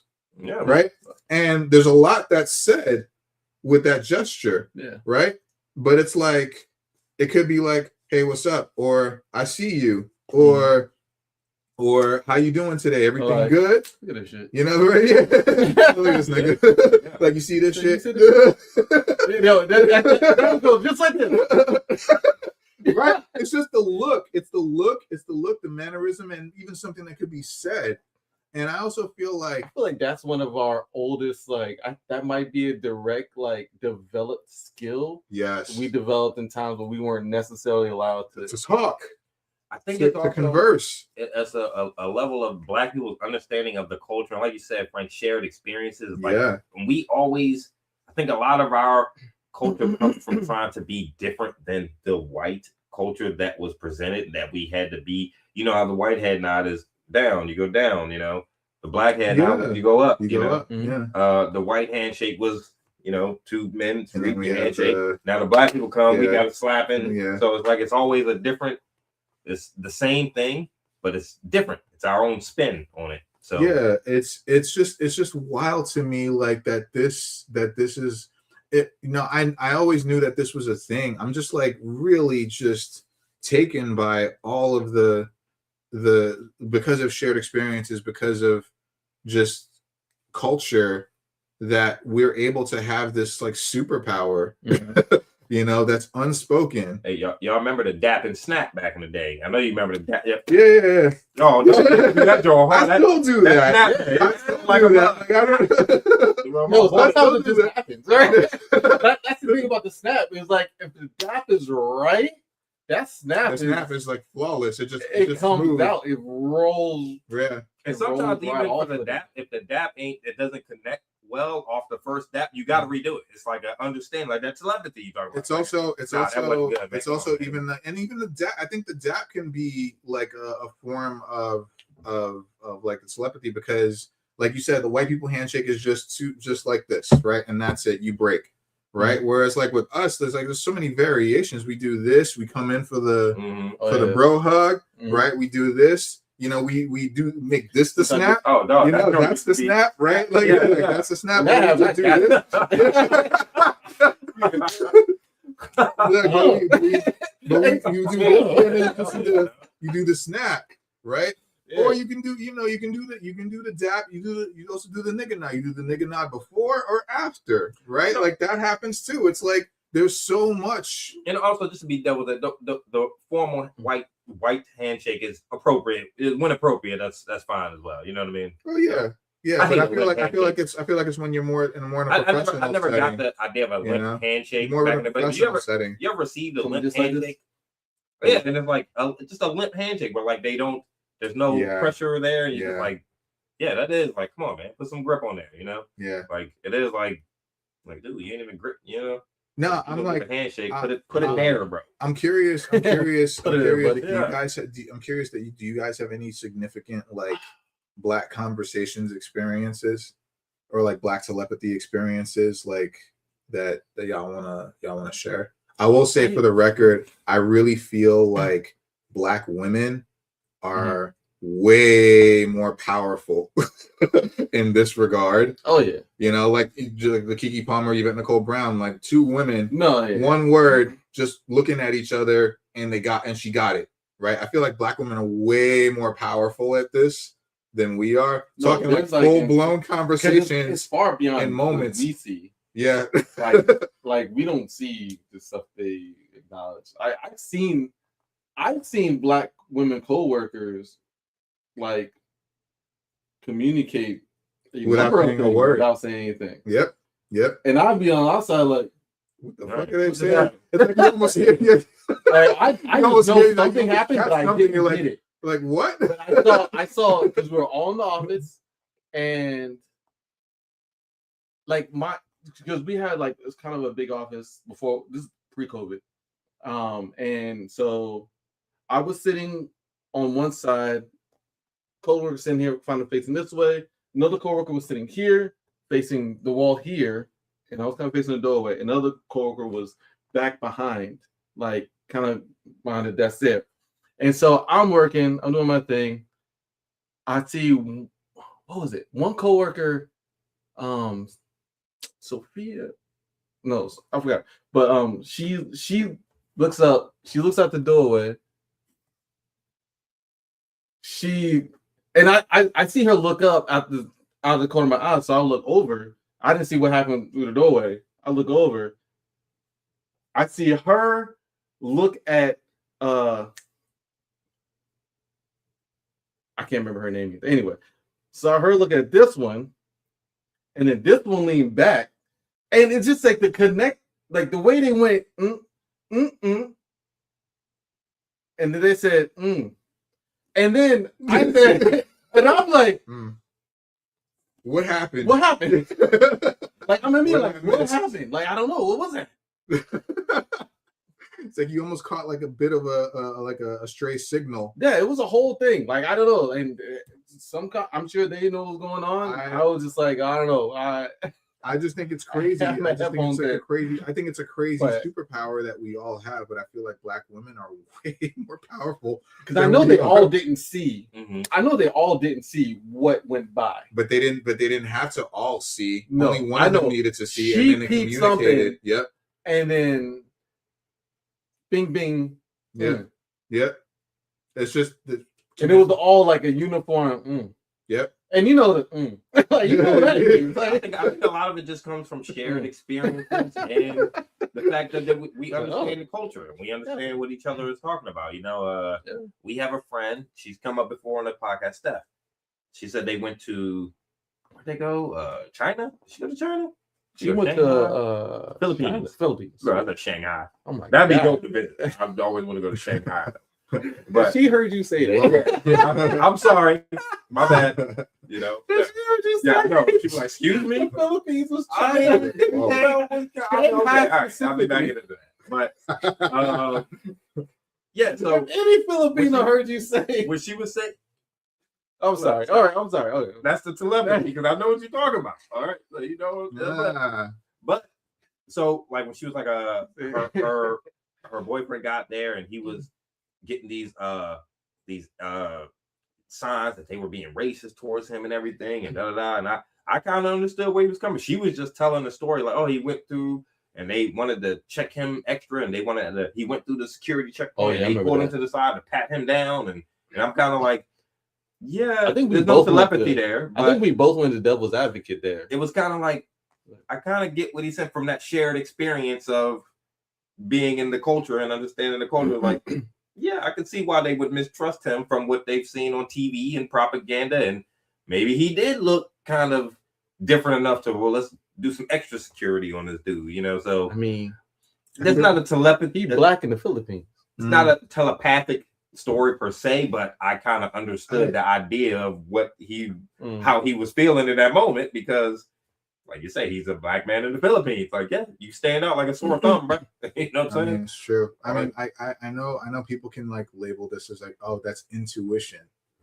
It's Yeah, intuition, but yeah. I think it's just way more than that. Mm-hmm. I think it's way more than that. I think intuition is a start, but through all of the other things that is involved with this type of conversation, there's a lot that can be unsaid, but there's a lot that can be said with a look, a gesture, Renetia. you know, just a simple like a Oh, you know, like I was right. like Can mean you're 100 like, different you hear things. like you hear that and you're like, like what happened? You know?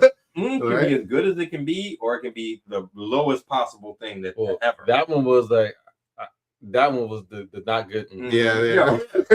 It's such a wide range of feelings and emotions that can go. But this is what I'm saying.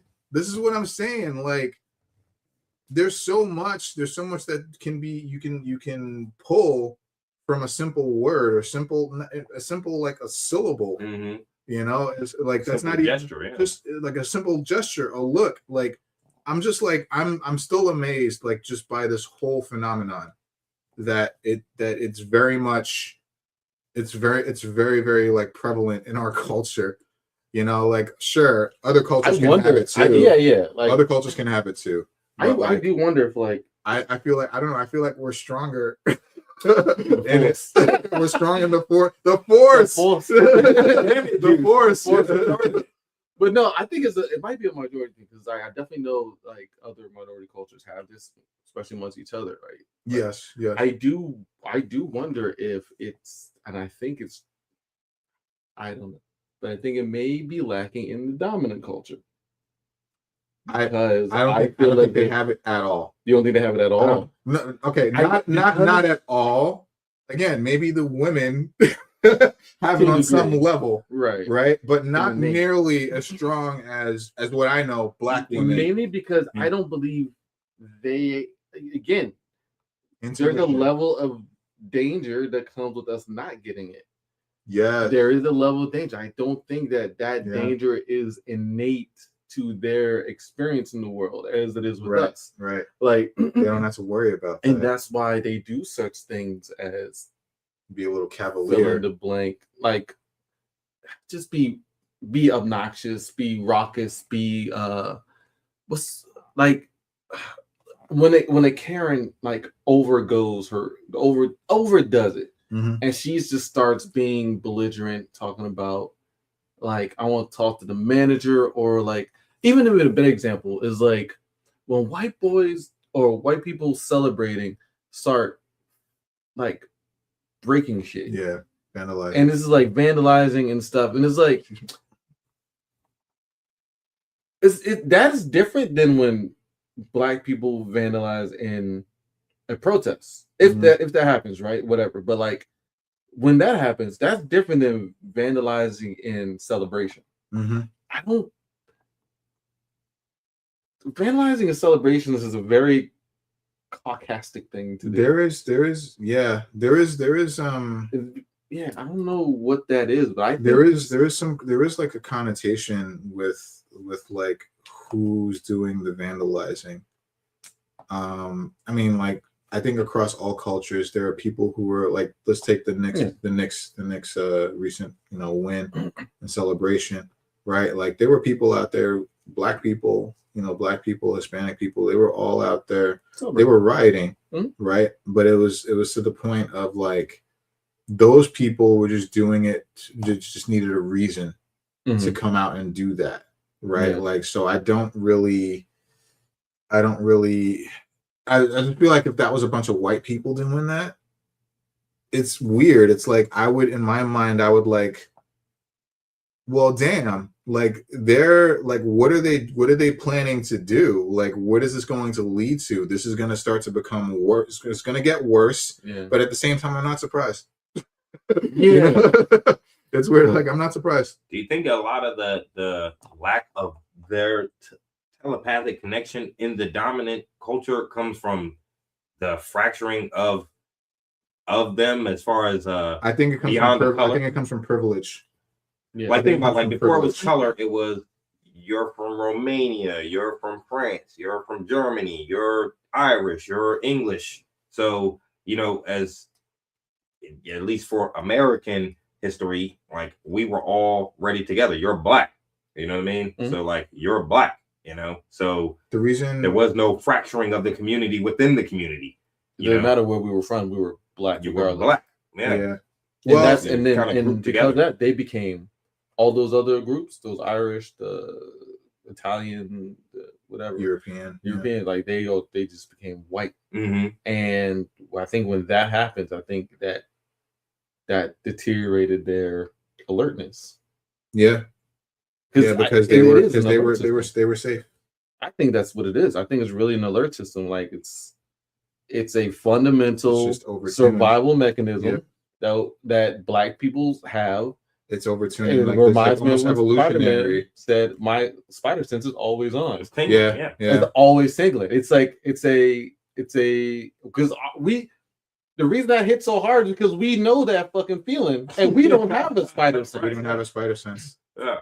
Like we know exactly what that fucking meant. It's like the old adage, like if I take off running and a bunch of black people see me just run through a crowd, Everybody's running too. No, we That's do. a Like, form. I'll That's find a out form why of when we it. get down to That's a yeah. form of it. Yeah. That's a form of it. That That's is a the form survival of it. mechanism. Yeah. You know, Yeah, 100%. that's a form. That is 100% a form of it. Like I'll that, find out why is we're that, when we get to where we're going. So yeah. or the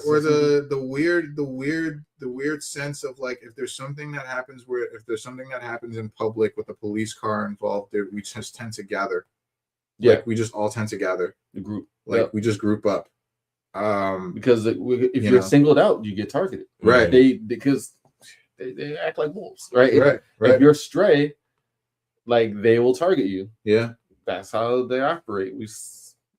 I'm telling you, it's an innate understanding. And if you observe it on a large scale, you're like, oh, that makes sense. But again, like it's innate. It's I ingrained in us. think that answers your question because it's like I think it's privilege. I think it's that they don't have that evolutionary alert system, survival instincts that's developed or that's been overtuned over time to develop that ability to have these conversations without saying anything. Because we're always on alert, there's always a sense of danger for people from people who are not us, and even people who are us. Watching each other's backs without even knowing. Yeah. We just 100%. Just being in the same space as another one of us is this is a huge form of it. Plane, and you see Dave Chappelle said, I saw one other brother on it's simple. It's as simple as that. You're in a huge social setting. Especially if there's only a couple of y'all. You know exactly. As soon as you find each other, you're like, you coming to any form. And I don't have to acknowledge, but we're hanging out the rest of the night. I mean, you're not even necessarily hanging out. You're not even necessarily with them, but you acknowledge them. You're aware. You're aware. You know where they are. They know where you are. You're aware.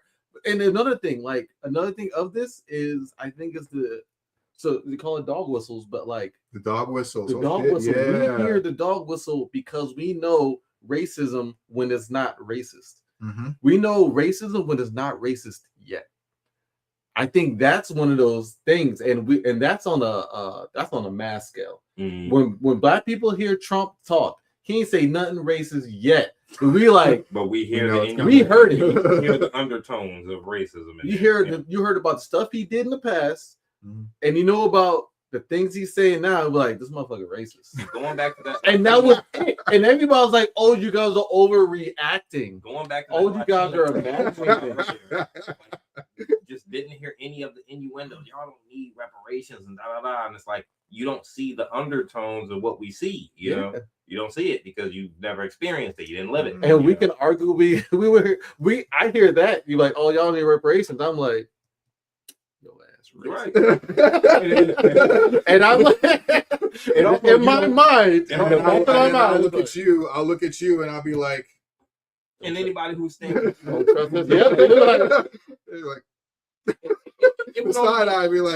would only be natural for someone who doesn't stand to benefit to take that stance on reparations in particular. I don't know because I think from it anyway, so you don't give a shit. I think that anybody who knows the past of I think there's a slavery, level of ignorance to that. Yeah, there. I totally. Yeah. like I think it's racist. Mhm. Like I think it's because they acknowledge they don't. Maybe If they unknowingly, don't, maybe maybe yeah, unconsciously racist. maybe it's fueled by ignorance. Yeah, but it's only because they don't care enough to look into it, right? that because it's no argument against it. There's no we know this government is racist because there's no argument against reparations that are real. There's no real argument against reparations. They just aren't going to do it. Right. And we know they're not going to do it. And we've laid out 1,000 cases of why it makes sense. We have numbers, we have research, we have stats, we have family trees, we got it all. And they're just like, and they say, but what about, they say shit like, so you're going to make people who didn't own slaves pay? And that's such a fucking non sequitur. Like, that has nothing to do with anything, but they say it, and that's their reason they won't do it. And that's all we know. This is fucking racist because there's not a reason. That's a question. That could be answered yes or no, and it wouldn't change the facts. Like it wouldn't change the facts. You can say yes, and it wouldn't change the facts. You can say no, and it wouldn't change the facts. We know they don't give a shit. That's why they're racist. Like it's shit like that, dog whistles like that. Like we black people see that shit. Like yeah. And when you have other black people, by the way, the rule of thumb, if you're on the fence, if you have to ask if it's racist, it is. It is. Yeah. If you're not sure, it is. Like what does it say? Err on the side of caution. Simple as that. If you're concerned about this phrase, just don't say it. It's okay. I normally wouldn't say this. Might be a little racist, but stop you right there, Jim. Not need. No need. No, 100%. That's a fucking good ass point, man. Yeah, man. Like I'm so just beside myself that like we have this power, and you know, not all superheroes with superpowers got their powers in like really nice and clean ways. No, you know. But like Spider-Man had to sweat it out. You know what I mean? He thought he was gonna die. So we had to. I mean, Steve Rogers nearly died. Was born into it. You know? So. Steve Rogers nearly died, like getting the super soldier serum in his body. You know, like the X-Men, the mutants, their powers are not. You know, some of them have killed people mistakenly, but with their powers manifesting, it's like, you know, I'm just saying, like, I'm just so like beside myself that we have this evolutionary like superpower that has been built up over time and years of, again, shared experiences, negative experiences as a culture, how we've been oppressed and put down, and we've just developed this, and also positive experiences as well. Yes. I'm just saying negative experiences definitely was more of the fuel, you know, because we need to take care of ourselves. We need to have each other's back. We need to be alert. You know, we need to, and you know, we need to, and the funny thing is, I'm not even worried about passing this power on to like my son or like our children. You know, like I feel like it's just. You would think as a country we're progressing to the point where we shouldn't have to. Right. Progressing? We're not progressing. Well, you would like we shouldn't. I'm trying to be positive, Jews. We shouldn't have to. I'm trying to think about in 50 years when our children are our ages. You know, hopefully we'll be at a point where things will be more, you know, together, you know, and there won't be these divisions that we grew up with. You know, hopefully our kids will. I can literally read his mind right now. I can, but it's telepathy, man. I can literally read his mind right now. You know what I'm thinking, man. I'm thinking the same. I do, and I don't have to say anything. And I agree with you. You don't have to say anything. I agree with you. Yeah. We got to strive to get to that point, right? Like, isn't that the point? Like, we have to get there eventually. Like, we ain't gonna do it by ourselves, bro. Of course not. I mean, any culture change is going to strive, right? Any culture change is going to start at the top. But these older generations who are holding on these ideas, they're going to die. You think it's the old ones? But it's not. The problem is they're not going to die with them. maybe some of the ideologies will. The thing is, there's the Elon Musk's that come up that see everything as an opportunity, regardless of race. So you're always going to have that. There's going to be advantage taken of people in general, but you would hope that there's not just people are not just taking advantage of the black people. By the time our children are grown, so we gotta try to. It's got to be some hope somewhere. No, yeah, I agree. I mean, we have to be. Yeah, we gotta be vocal, but we can't be suckers. You know what I'm saying? No, we can't. We gotta be vigilant, right? Like that's the tricky part. It's you gotta have hope, but you can't trust these families. And also, I think there's something to be said for letting our kids know what has happened in the past and where these ideals and everything come from, and what happened to their ancestors and what these people did. One of the most interesting things for me with Scarlett is that she I've had light conversations with her, but not full on this is how white people are. You know what I'm saying? I ain't here with none of that stuff. But she came with me with white people wild. She came with me with shit like that, and I was like, all right, tell me more. Let's talk about Say more about that. Yeah. And she sees and she's in the South. She grew up in Oklahoma, and they're in Tennessee now. Oh, deep South. Yeah. They just I don't know what the fuck they keep saying out there, but whatever. And I'm just I tell her yo, what you seeing is accurate. Mm-hmm. Don't let nobody gaslight you. Yeah, it is exactly what you portrayed, and I'm proud of you for noticing. And keep your wits about you and keep your eyes open, and stay out their way. Mm-hmm. Right? I tell her that specifically. Stay out their way because you're in the South. Yeah. There's no backup. There's no there's probably 4 of y'all out there. Yeah, there's no solidarity out there. We stay out your way. Have it. Stay out their way. Think there's this progressive way of thought as there is in more urban areas such as the Washington metropolitan area or New York. And she initially always gravitates towards other black students. Mm-hmm. And it's not anybody's been outwardly racist towards her, but it's been she sees their behavior as white people as unreasonable at times. Subtleties, right? I think some of it's the internet. She sees things, right? But she also sees, and that's the other thing about the internet is politics is introduced to our kids way younger. Mm-hmm. My daughter's in high school now, and she's a sophomore now. Wow, damn, that's crazy. That's crazy.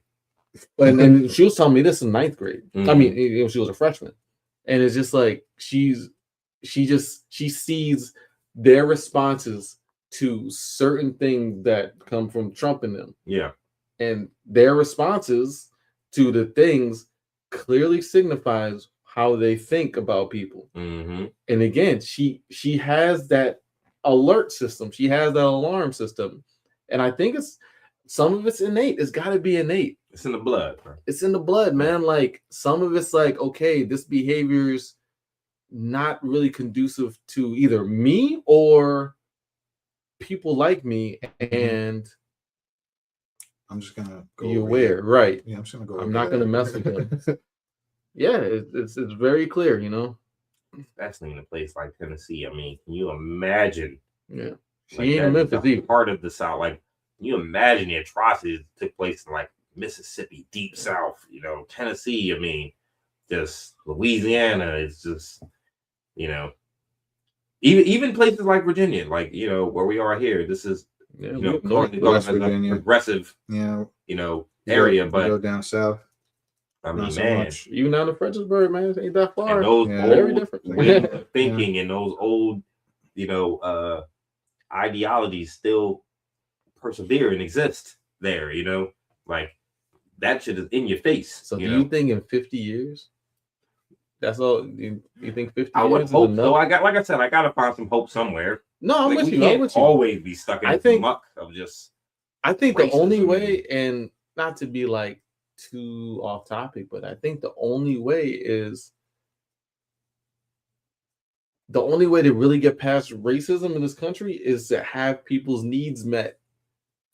Capitalism breeds discrimination. Winners and losers. Yeah, and in a very unfair way. It's not merit based. And that's the thing. This is a consumer Never society, been merit so based. you can overcome any levels of racism as long as you can have the money to purchase. You gotta almost buy your way out of the racism. You know what I mean? Like if you have enough money to consume enough, you can be seen as I progress beyond that. You know, I don't have to worry about racism anymore because I have enough money to take care of this and that. Not necessarily. If you have enough money, you can buy that house in that white neighborhood. Of course, you can do that. Go to that nice you can white do that, school. but will that stop? It don't will matter. that stop how you were seen? Will that stop how you were perceived? No, but I think it'll by make that it. I same think it'll make it. community I think it'll make it matter less. I think it'll make it matter less. It'll make you- it matter less to If that you go to person, Harvard, but if you go to Harvard, you still might see those little racist innuendos. You personally, as a black person, You because think- we have that telepathy. But I'm at Harvard, bro. I think I'll be seen as being above the rest of y'all. I'm above y'all. How part of the community do you of in his area do you think Dave Chappelle really is? Of the DC area that he was No, born no, in, or the black community. No, where he lives now with Ohio, right? yeah, he was Yeah. in Cleveland. In Cleveland, Ohio. Oh, he's How definitely much? probably royalty in Cleveland, That's what Ohio. I'm saying. How much of his how much of that is his clout, his name Mhm. versus him as a black man? Mhm. It's more of his name. Is more of his name and his clout. I would argue. And I think that like if he like there's been pushback for the changes he's made in the area. There have been pushback from this community. Mhm. And he does it anyway because he feels a certain way And he has a lot of money. and he has a lot of money. I feel like if he lost a lot of That that, money aspect. I don't know. Again, you can't really speculate, but I just feel like I don't think he's as much of part of that community that he thinks he is or he says he is. Mhm. I think he's very secluded. I think he has people in that community who like pat him on the back and like, but you know, that's what happens when you have again the money and the means and the clout and all that stuff you can buy your way into anything, Mhm. right? But it doesn't mean you're part of it. Yeah. Especially when it goes out there in the South, man. Like how bad do things have to get before that cross is burning in your yard, Mhm. right? That's it. And this is I think this is not unique to people who are similar to Dave Chappelle in the situation. Like there was a comedy special that Chris Rock did a long time ago. It's like 10 years ago. But he said something that is always that will always like resonate and speak to the similar experience where he was just like he's just like, man, I consider myself a very successful comedian, right? Like, you know, I'm making a lot of money going around doing these tours, doing these shows, and I live in this beautiful neighborhood, close community, you know, bunch of I'm the only black person on the street. And, you know, like it took me a lot to get here. It took a lot of money to get here. It took a lot of resources to get here. Mhm. And you know what, my next door neighbor, you know what he does? He's a dentist. Mhm. It's like he's a fucking dentist. Mhm. Whereas this man is like touring the world, Mhm. you know, like It's like touring the world, standard. sharing his gift and making people laugh. And the dude next to him is in the same circumstances. And he's a And it's dentist. like it's par for the course. No, you know? no, don't get me wrong. Dentist is a very important job. You know, Mhm. we don't fuck around with our teeth. At the same time, like all you have to do is go to school. Right, right. You know, and To not live even be next to- top student, right? Like Yeah. to live next to a fucking world-class comedian. But then also be That's able the to have line. access to those ideas and opportunities and be groomed for the idea of going to school as well. Like, because, you know, coming up when Chris Rock was coming up, I'm sure he wasn't pushed towards, you know, well, I don't know about much of his background, but, you know, I don't know if he was pushed towards going to any kind of career path, you know. I guess it worked out for him, right? He's one of the most famous comedians in the world. And shout out to Chris Rock, man. I saw him at the NBA Finals, one of the games that came up. Damn, that Will Smith slap will live in infamy. Okay, that was like one of the most. Was that probably one of the most had to be one of the like zeitgeist moments of the black community, bro. We couldn't believe it. We were in shock. They were in shock. Talking about telepathy. I mean, I think we all were in shock when we saw that shit, you know? Like, what was your first? I thought it was fake. I was like, was that stage? I thought it was like a comedy skit, you know? I was like, damn, because Chris Rock's a comedian. Will Smith's kind of a jokester, especially on Instagram. The slap was so Hollywood, you know? Like, I thought it was, damn, it's crazy. I thought it was like a collective cringe. I thought it was a skit. I thought it was a bit. Yeah, I thought it was a bit. Especially the way the crossover slap came. I had to watch it multiple times, and then I saw all the other people commenting, and I'm like, oh my god, that was real. Like you just slapped the shit out of him on national TV, and Chris Rock said the same thing. Will Smith just slapped the shit out of me on national TV, and he slapped the oh wow out of his mouth. He said, slap, oh wow, you know what I mean? Like damn, he slapped the oh out of his mouth and shit. Like it was crazy. I know that shit stung, bro. There was obviously more to that story. Oh, after yeah, the match, but like 100%. It's still something happened backstage. Something happened, either backstage or the day before, a week before. Something happened. I don't know about backstage or the day before. I think my only thing is like something happened. A lot of frustration. I think there was only a few things where it wasn't like. I know it was a lot of mixed reactions to that. Oh, 100%. I mean, people were wondering what's going on with Will Smith because he's a Hollywood darling. And I don't think black people they were wondering about mental health. Because that was a crazy thing to happen. I think there was overwhelming support. Well, actually, to not to piggyback, but to also reference what you were saying, look at that. Mm-hmm. Right, look at that situation. Will Smith is probably, is he a billionaire? No, he's 100 millionaire. Yeah. He's 100 millionaire. Just 100 millionaire. He's 100. Just 100 million. He's not there yet. No, he's a millionaire, right? Like that though. It's like because of the environment that he's in, you know, he's in with the Hollywood elite, the white people that run it and move the machine.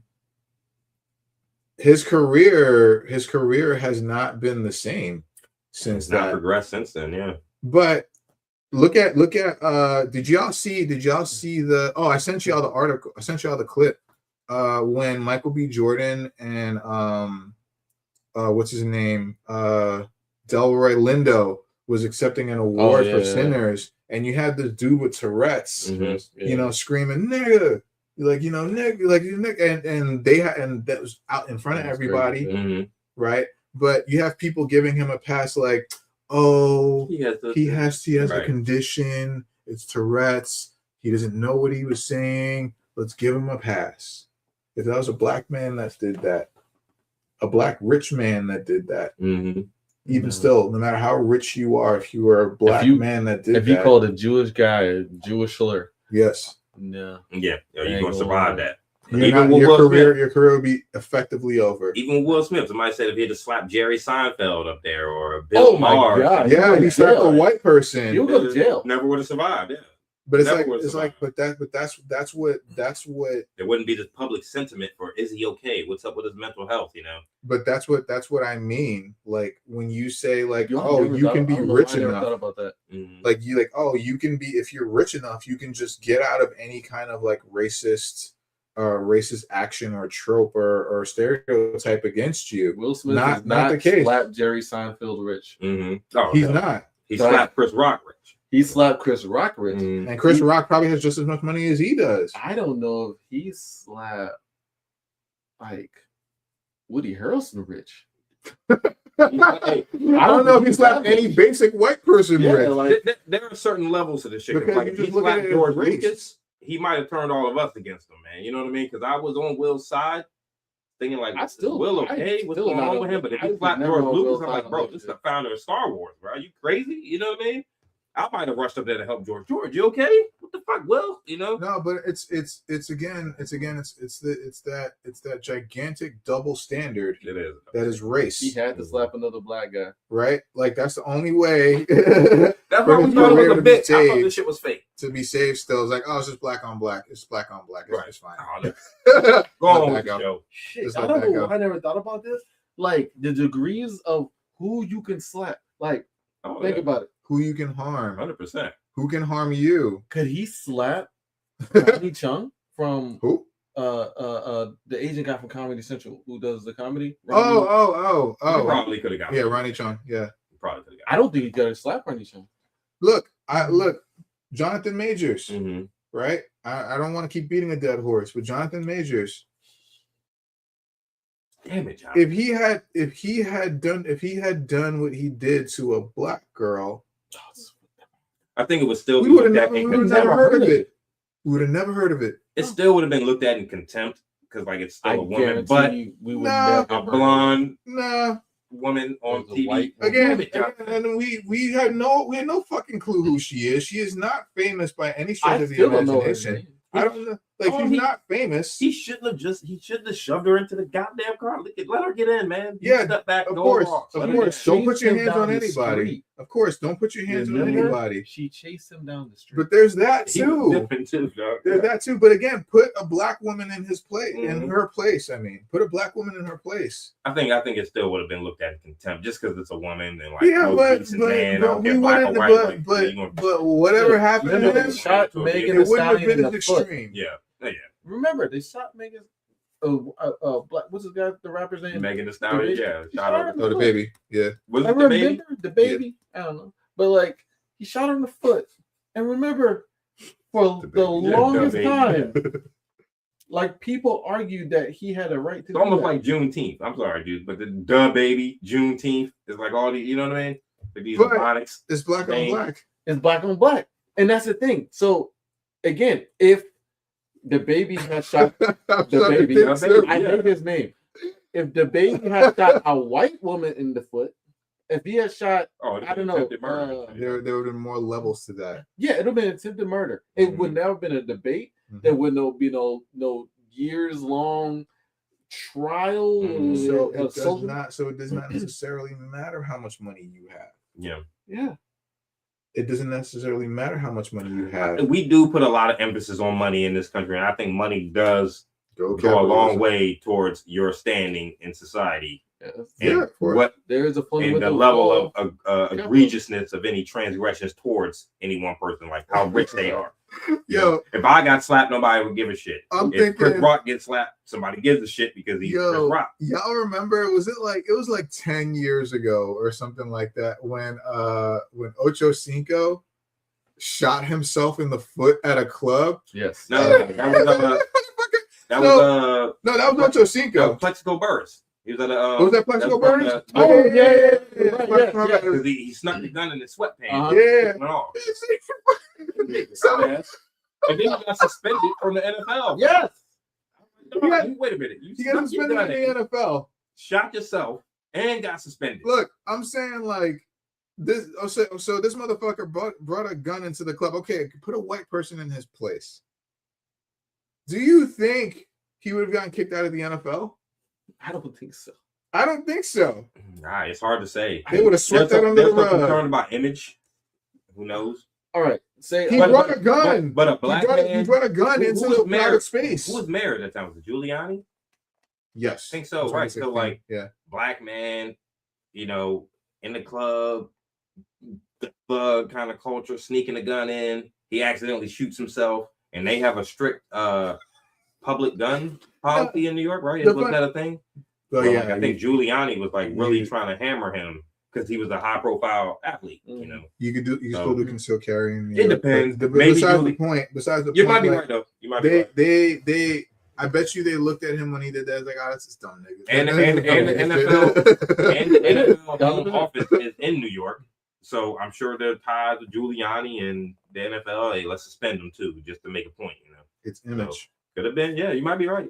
Maybe if Optic. it was a white lineman, he might not have gotten such a stiff penalty. But Yeah, man. yeah, man, damn. Remember So, Michael Vick's dog fighting? Yeah, Mm-hmm. I didn't give a shit. Ray White- Lewis, I think that murderer. I think Michael Vick is very specific because people love dogs, man. They love their pets, and I get it. You know, and you're like viciously fighting them, even though it's nothing different than anything that's happened through history. Who was he fighting have been- them with? People have been dog fighting for 100, probably thousands of years now. You know Who what was I'm he saying? fighting them dogs with? They weren't all his dogs. Yeah, right. He was And playing I'm other sure dogs. they wasn't all black. Like there was a big ring of people. You know what I mean? Like he was just the most high profile one to get caught. So, you know, like they made it into this thing where like we're gonna hang him up by the neck so that everybody can make an example. To he wasn't the only deter one other that- people from fighting dogs. I don't know. I don't buy it. But you know, I'm just saying It's still brutal. it's still illegal. So you know, Would you ever go to a dog fight just to witness it? no, that's Yeah, it is brutal, right? I would probably want to see one, but like No, I'm not good with like not gore interested. and blood and all that stuff, and like you know, dogs just ripping each other to pieces and shit. I'm like, oh god, The very idea of it is wrong on all levels. Yeah. And there's no redemption for that, and I would never want to go watch anything like that. Mm-hmm. Like that's just a no thank you. But Nice, man. anyway, Black Telepathy. I just wanted to just share with you guys. I thought so you are you 100% on what I was referencing before now? I think you got it. I think you got it. I mean, I think you got it. I know you want to say it, but I I'm think not you gonna got say it. Don't say you it. can't say that on camera. No. We can you got it. Yeah. So you got it. You can't say that understand. on camera. Okay, good. Z, I know you were still I'm struggling. floating in the You're still wind. struggling. When the camera goes off, I'll tell you. I'll tell you. Is it But- racist? No, No, it's still. no, I can't. No. Hey. No. Hey, Jude, I think I'm about to He's pick it telling up. you man. right now. He's telling you right Yeah, now. Black Telepathy. He's telling you Not right that now. one. Yeah, Not today. Nah. Not Tuesday. not saying it. Not saying it out here, but don't say anything. But Yeah. if you're still struggling, if you're truly struggling, I'll Remember, make you figure it out. Juneteenth. I'll make I you mean, not figure it out. Juneteenth. Is You the said that last with day. F on the end of it. See, that's La- why I don't fuck No, with last day. Juneteenth? It's Juneteenth, man. I didn't That's say wrong. with F. Yeah, That's how you gotta say it. Juneteenth. it is Oh, Juneteenth. Jesus. You're not wrong. You know, Could Juneteenth. have been June yeah, 13th. it's Juneteenth. Juneteenth. Right. So, like, what exact day was Juneteenth? Was it June 13th, It's June 19th. 14th, It's the 19th? It could have been the 13th through the 19th. Right. Oh shit. Juneteenth. We know it wasn't the 20th. Mm-hmm. So, do we have an "Am I the asshole"? Yes, I do, but I feel like I've been talking a lot. So Right. if you guys don't mind, I'll keep talking. No, yeah, 100%. Okay, so this Am I the Asshole is it's tough because it's not about determining who the asshole is, even though you can have your opinions, but it's about what comes later, what comes after.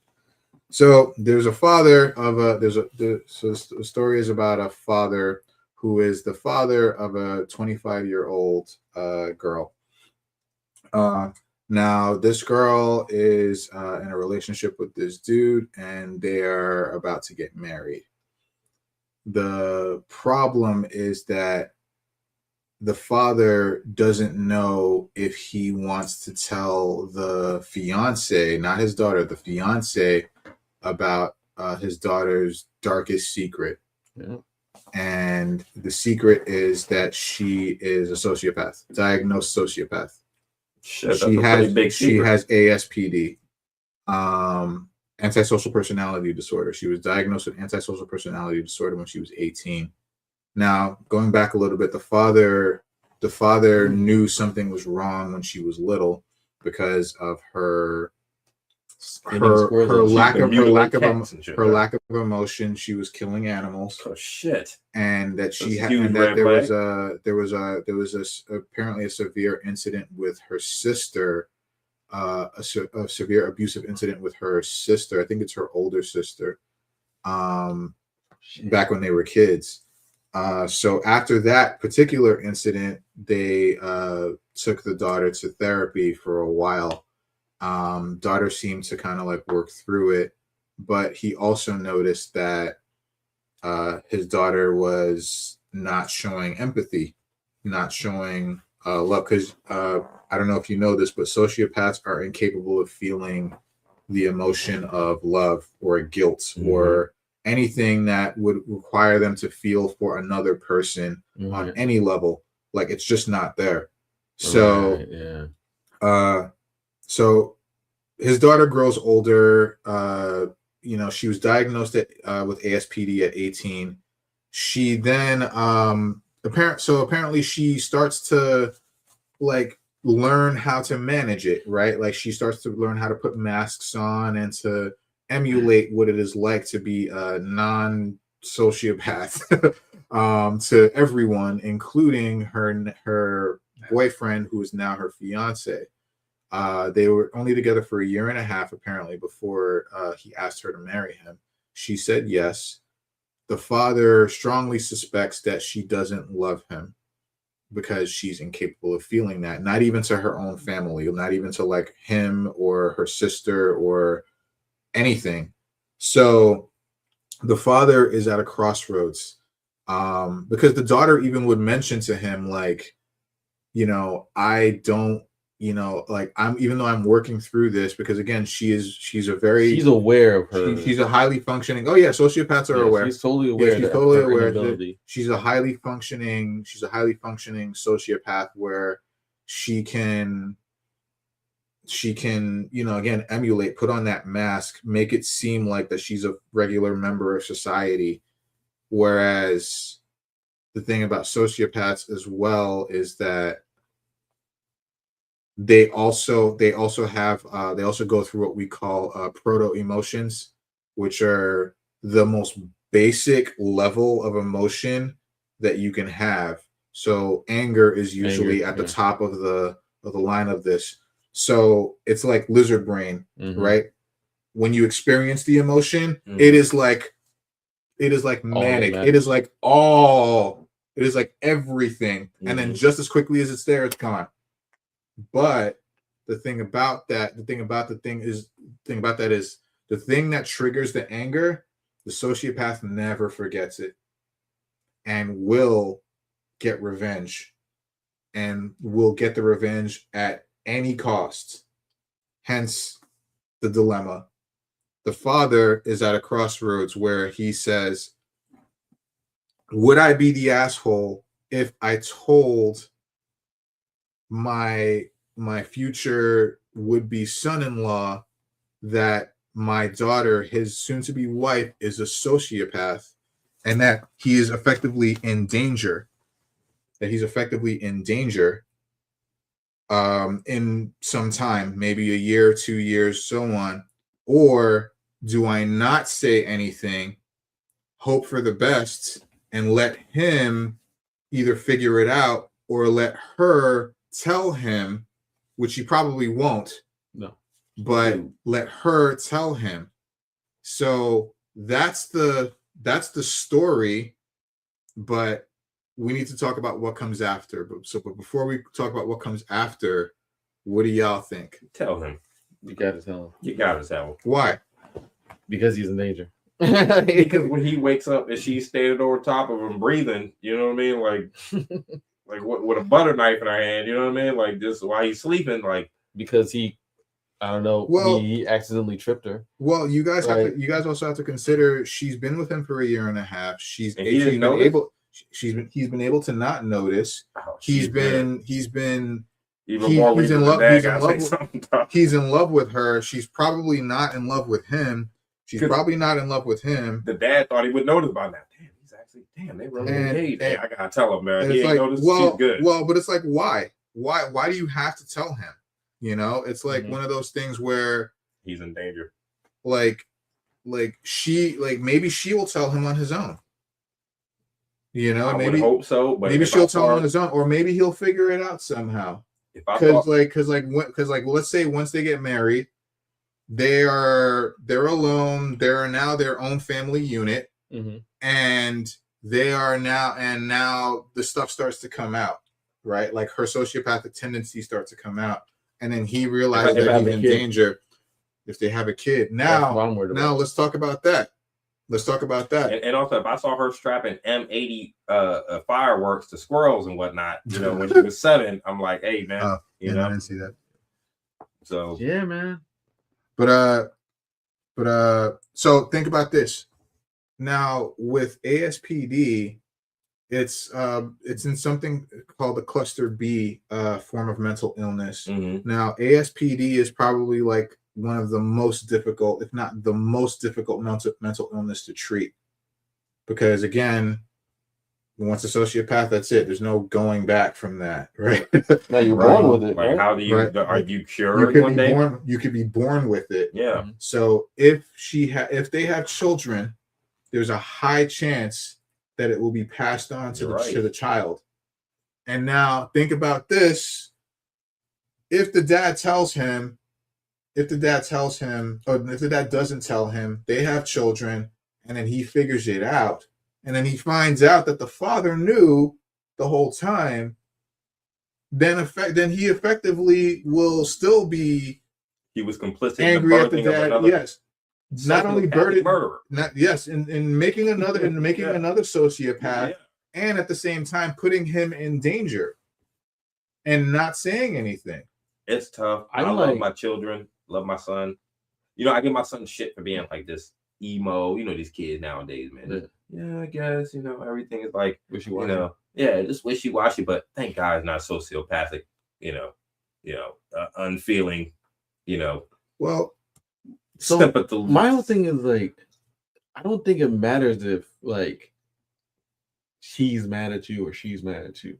Like, no. It does matter if she's mad at him. No, well, yeah, it does Oh, matter yeah, if he's mad at him. But if she's mad at Yeah. him, I'm telling you, even if it's her own father, yeah, Oh, she will. If she finds out, you gotta see if with the she shotgun find- next to you. if Like, she finds out, she will,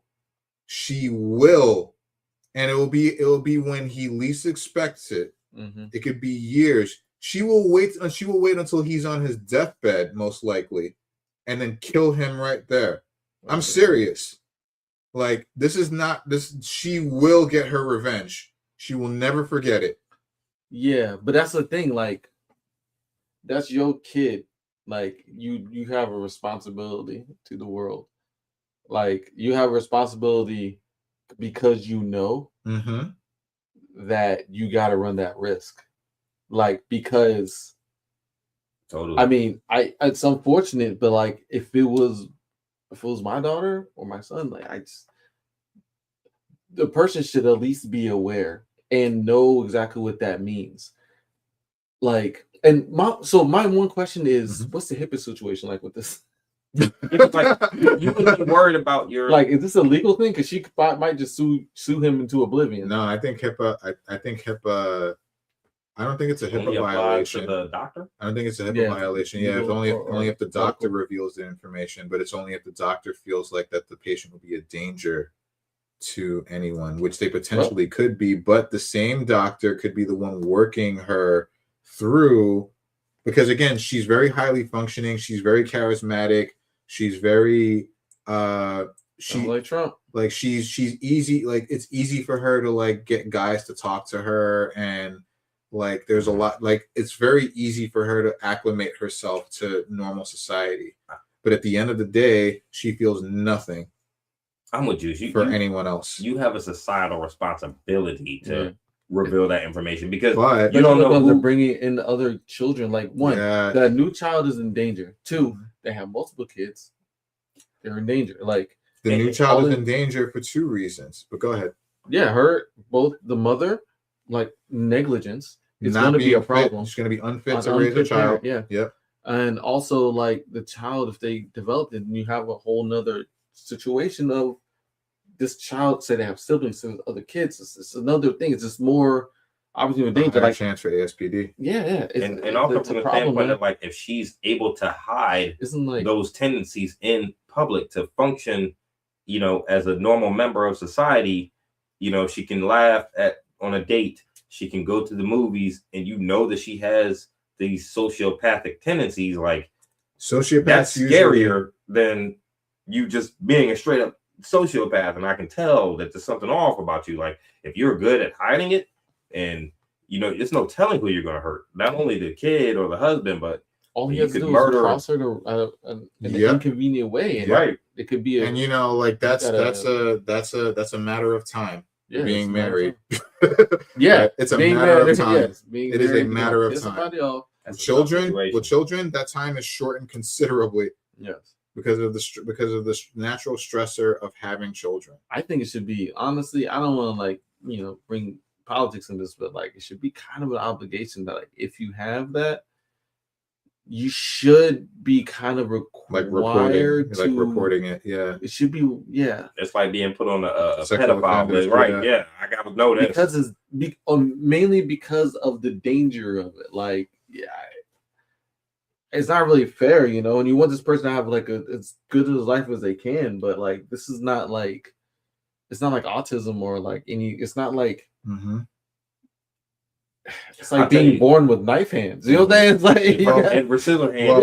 it's like you can't just be hugging everybody because you. Edward Scissorhands was scary as shit. You ever see that movie? You ever seen that movie? Yeah. But this motherfucker had 10 blades on each hand. It was just went like this all the time. I'm like, what the fuck? At least they can see those. He was an artiste. Yeah.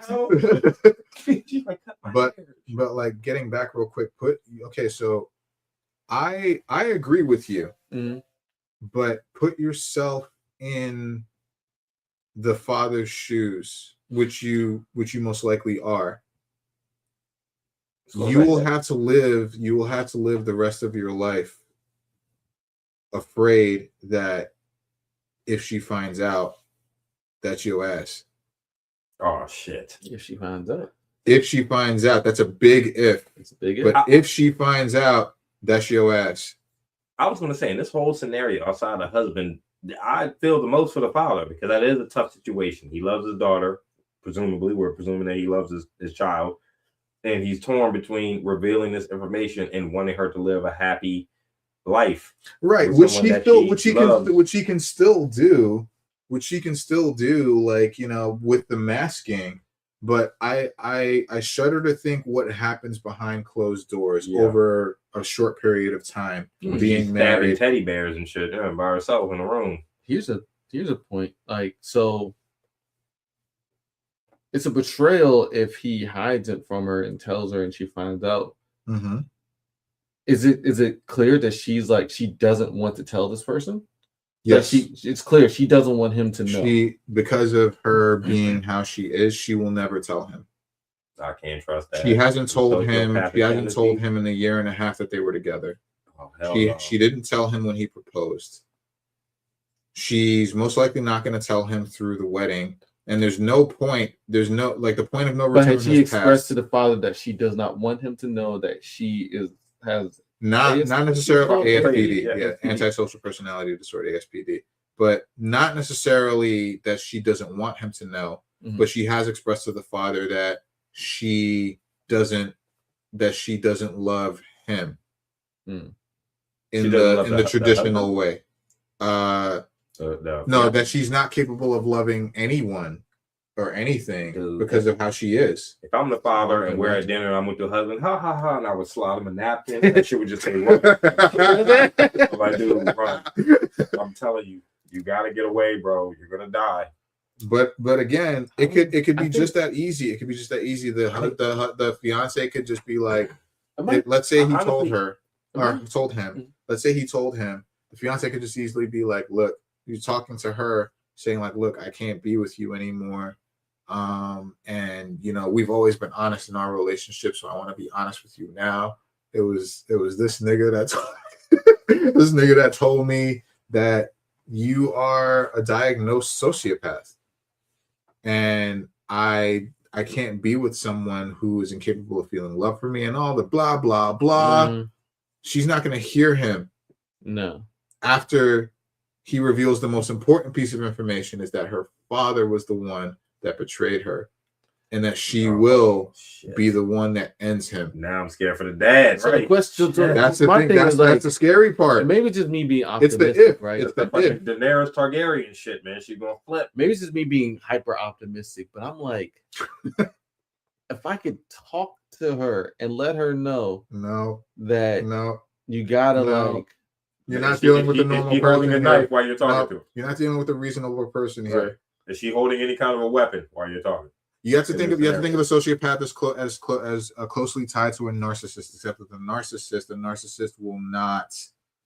narcissist will make it all about themselves, and they do lack empathy for a lot of reasons. Mm-hmm. But a narcissist is still capable of reason. Is still capable of feeling love. Is she holding anything she can bludgeon you with while you're talking? Don't have the capability of reason. No, like it's all about them, And if there is literally anything that gets in the way of them being them, then that's it.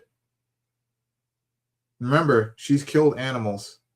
She's abused her sister as a kid. She That's skinned good. cats juice. I don't know about that specifically, but like,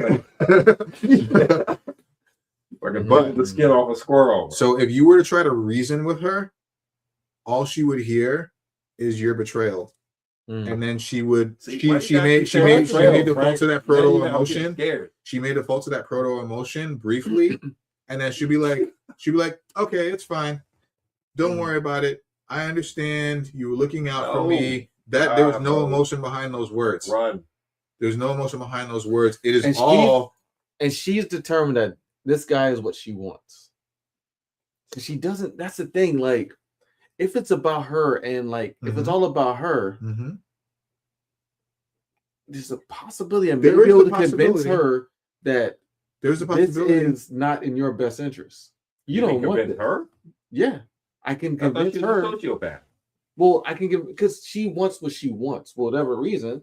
I could possibly convince her that this may not be what she wants. Actually, this could be this is going to be more of a problem for you. This is going to be a hassle for you. That You don't want to might be able to convince her. I feel like that's also considered a betrayal of some kind. You might be able to convince her, but it's going to be to the point where you're Like cowering making and her Because if it's not, turning because over it's with a not knife. what she because Then you'll because like you said, she wants what she wants.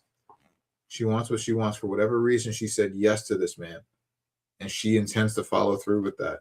And she intends to also not tell him about her condition. I'm sorry, bro. And it's not something. It's not something that Sociopath. like It's not something that I mean, ASPD can be developed. Oh, It can really? be developed. Yes, you can be born with it, or it can be developed, or even That's increased kinda or scary. heightened over time. It can be developed through traumatic experiences. Hence being treated badly as a kid by another sociopath, and that usually can lead to possible I'm ASP out like Michael Myers. ASPD diagnosis. Think about any serial killer movie you've ever seen. You know what I mean? But Jason Voorhees being thrown in the lake at the end of at the beginning of the movie. You know what I mean? But I feel Teased and shit. I feel like going back to what you said, I feel like that would also be a betrayal because she wants what she wants. She intends to follow through. She is not going to tell this man about her condition. You telling her, hey, listen, this might not be the thing that you want to do. And she'd be like, what the fuck are you talking about? About the word betrayal. Like, what the fuck are you talking about? And then you try to explain to her, and all she will hear is the fact that you went against what she had in her mind as a thought process. It all comes for me. I think I gotta say something regardless. Like it comes down to like if you train the student and your student goes AWOL, it's up to the master to take him down. Put that into an end. You can't just let your student be running around killing the shogunate. Again, Tai Lung from Kung Fu Panda. Kung Fu Panda. Yeah, they had Sifu had to take it. He had to face it. Handle it. You know what I mean? That's But he didn't handle it though. No, he got it. But that's why Kung Fu Panda. He tried. You gotta train your other students. Gotta train a younger, better student to. If I don't prevail, it's up to your sister. Yeah. That's why he fought the Furious 5 was dope. That shit was tight. Yeah. Wait, that's the last one or first one? So the third movie with I forget the cow name with the double bladed chain swords when he fought them, that shit was tight too. That was a good ass fight. Yeah. But I don't know, man. hit the fact that he fucking died. Yeah, he was literally so cool. ascended. No. I'm talking about Poe, the panda. He literally ascended. He died. He ascended, and then he came back down with like ascension powers, and it was like, oh shit. All the villains in those movies were cool. Yeah. I like Shen the best. The peacock in the second movie. Second movie is my favorite one. Anyway, getting back. Yes. So so basically what it comes down to, I agree with you. I do. I agree with both of y'all that you got to tell them. It's an obligation that you should tell them. But at the same time, there's a big if she finds out that you betrayed her. If she or it could even be a suspicion. It could even be a suspicion. It could even be a suspicion. Who else knows about my condition besides my sister and my dad? And then I'm so now my sister, my dad, or my doctor, my psychiatrist. I blame psychiatrist. she'll go down the list. It'll be like the fucking Terminator, dude. Mhm. I'm serious. Like that's how it will be. It'll be the Terminator. She'll go down a list of Sarah Connors, dude, and she'll Frank take is them all making me out one scared by all one. over. Hey, like pull up to the drive-through. Frank Tarkington, yes. Hey, Frank keeps setting up all these scenarios. Yo, she finds out you betrayed her. I'm like, oh shit. No, Hey, it's right. no, but it's real. It's real. This is how sociopaths are. Now, don't get me wrong. There are extremes, How is right? she not in jail by now? Well, because Maybe she's been able to keep her impulses in check. Yeah, like I said, she's been checking them shit. she's been Right? You better keep checking them out. and to that point, she might be really trying here, right? Mhm. She might be really trying here to again just keep up a mask of what it is to be normal, to live a normal life. That would only She make may me not more feel scared. love, Why would that? but So I'm like, when but- snap. but despite that, she's keeping up this mask, right? If her then husband makes her angry, or if the dad tells him he breaks up with her, she finds out that it was the dad. That all for of those are conditions for revenge. Look, for me, all these trigger words. for me, I'm not scared. Like, Betrayal, I'm like, revenge. okay. It's I- not your I will story. be- Of course not. Oh, yeah, for me, am I the asshole? So I'll be like, Hey, look, what I would do, so I ain't got no- what I would do is I would have to tell him, and I would be like, look, like I'll tell her I told him shit. Like, No, like that. no. Maybe Like, behind the barrier, I would tell her. like, Hey, you know, I it's told gonna you. be what it is, man. Like, it can't just let you do this, yo. But you see, that's If the you thing. work me, Again, you're going to jail anyway. So look fuck it. again. That's the thing. Like again, she's a very smart person. Mhm. Most likely, what will happen is if let's say you did that, you told her, Mhm. you said, "Listen, girl, whatever your name is, I forget her name. They didn't mention any names. Girl, I just want to be honest with you. I want to level with you. I was the one who told your fiance about your condition. That is probably why he ended things. I am so sorry." Although she doesn't listen to that. But I felt that it was best for everyone involved that he at least know Mhm. about what's going on with you. And again, she won't murk you right then and there. Right. She's a smart person. Like I said, she will possibly wait until you're on your deathbed Well, and then I'm dead kill anyway. you. Hang on. And then kill you. Run down the list of attributes: smart, capable, incapable of feeling empathy, feels betrayed, and wants revenge. These are all classic signs Yeah, of. she'd be a great assassin. Yeah, I mean, I'm telling Why you. are you wasting I your would be time with scared this as guy? shit. I'd be You scared. can as travel shit. the world murking people. I would tell the guy to run, and I would try to get her to like follow me I to a would have to hospital. understand what she wants of this guy, though. Again, it could just very well be she just wants Maybe to she wants try to feel normal. to I know. mask. Maybe she wants to try. She's okay with masking for the rest of her life or the rest of the time with him. But that's the scary part. Is like, But if he winds up dead for any other reason because of the way she thinks in revenge, then You gotta stop the bloodline, man. Vampire, bro. Like, this is a goddamn. No way, like, dude. I mean, like, like, this is a monster. that's not a Like, you bad can't idea. just let the It is a bloodline monster. continue. Like all the reasons. Like, look, look, you're not lying. like Gotta Alien terminate the 4. bloodline. Alien 4.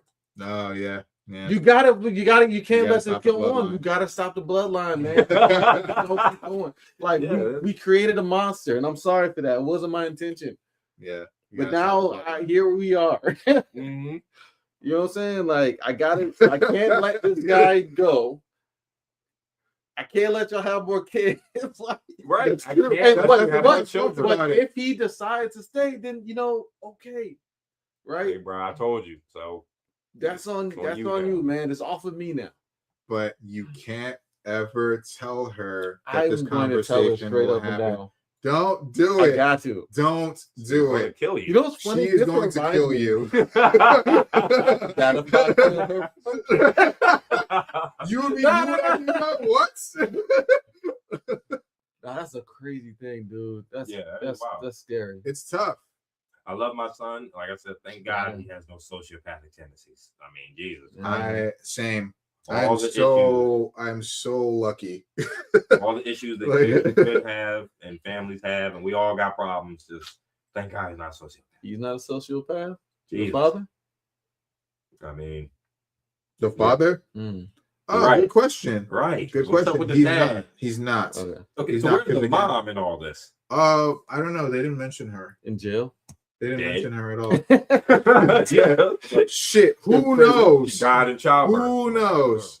Who fucking knows? She wasn't. They human. didn't mention her. They just mentioned it was him, her, and the sister.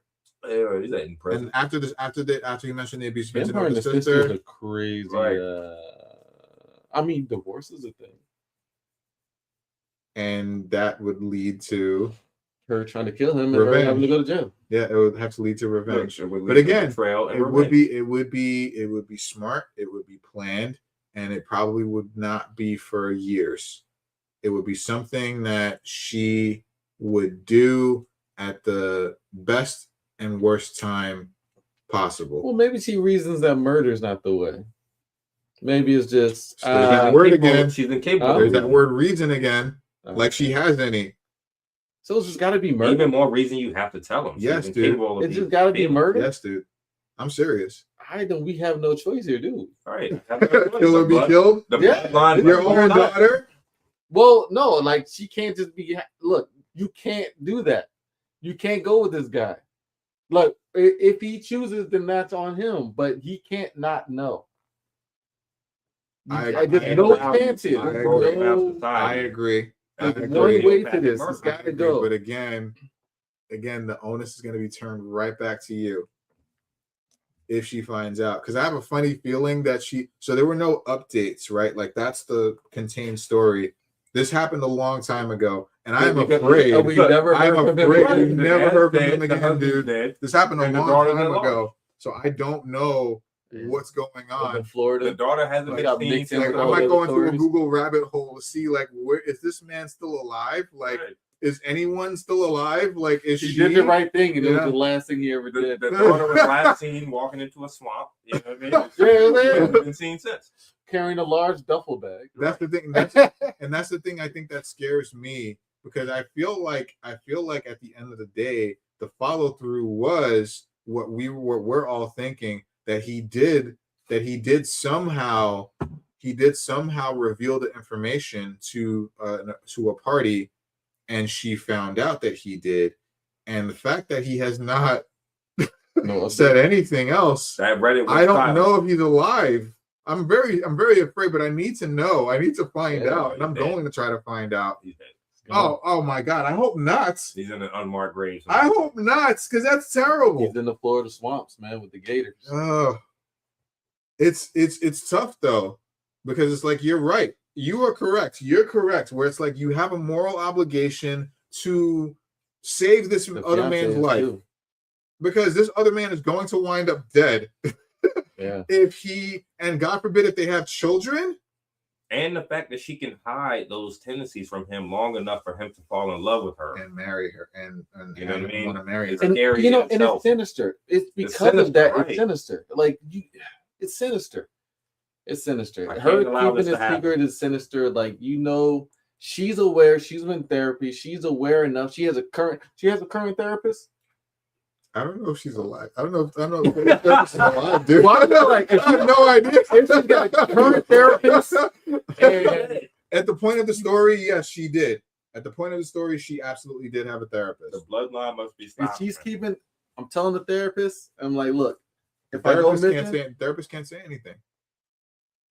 they have to say something if I go missing. The therapist, no, they don't. The therapist only says something if she literally tells him, "I'm gonna murder this dude tomorrow." Then the therapist has a legal obligation to share information with the authorities so that they can detain her, I'm telling the sister. so that the sister can die. No, so they know who did it. Oh, I'm telling my whole family to go somewhere. Don't disclose where you're going. Gonna go to this place. We'll meet there. And we'll get the authorities to go to the daughter's house. do you think And- the daughter? Do you really think the sociopath is not intelligent enough to figure out places that you've all Crazy. been? It's crazy to think being By then, the intelligent but husband's not gonna be rational. dead. And hopefully, no, she's not. Hopefully, she's too angry that of the betrayal. The anger is only And fleeting. it's blinding her. To They like, don't. she The can't anger is think. only fleeting. The anger is only fleeting. There's no such thing as emotion with sociopaths. So why does None. the revenge matter? The revenge matters because it prevents the sociopath from being who they want to be. It's all about them. Right, because It's there's like no extreme emotion. narcissism. It's like extreme narcissism, and if you cross them, then that's revenge and that's murder, and that's impending death for the individual that wrongs you. They will never forget. They will wait and wait until the perfect moment, and you will die, and you won't even see it coming. You ever seen this indie horror movie She might called? just destroy your PlayStation. No, Oh no! See, that's sacrilege. it wasn't the Don't you- PlayStation don't that you wronged dare. her. It wasn't the But it's PlayStation that my wronged her. PlayStation. It wasn't the PlayStation that wronged her. It was you. the That would be individual killing me that on wronged her. 50 levels. No, That it would be wouldn't. taking many lives from me. She wouldn't look at that. She would look My at the sister person. told me she was Oh, arguing thank with her goodness. boyfriend once because she cut the cord to his Xbox or something. Like she took a knife, cut the cord. I said, man, that's fucked up, man. Why are you gonna do? Come on, That's man. Mess with a man's gaming system, bro. Yeah, you know do how much that. time he's known that longer than you. Right? That's just disrespectful and that's blatant, man. You ever So seen you this know how many indie like lives horror are in movie? this? It's called the Poughkeepsie Tapes. See, You ever seen this? Wait, is that a documentary? I saw it on Tubi. It's a documentary, like a found footage style horror movie, but the serial familiar. killer is filming it with a camcorder. Mm. So like he's filming himself like kidnapping people and like having them tied up in the basement and like it's on Tubi. It's Tubi's got good shit. We have it, just never watch it. it's just one of those joints that like because you go on Tubi, there's really only like maybe 5 or 6 movies on there total. The rest are like, but yeah, the Poughkeepsie Tape. I thought it was freaky, but it's a found footage movie, and I'm a fan of found footage horror films.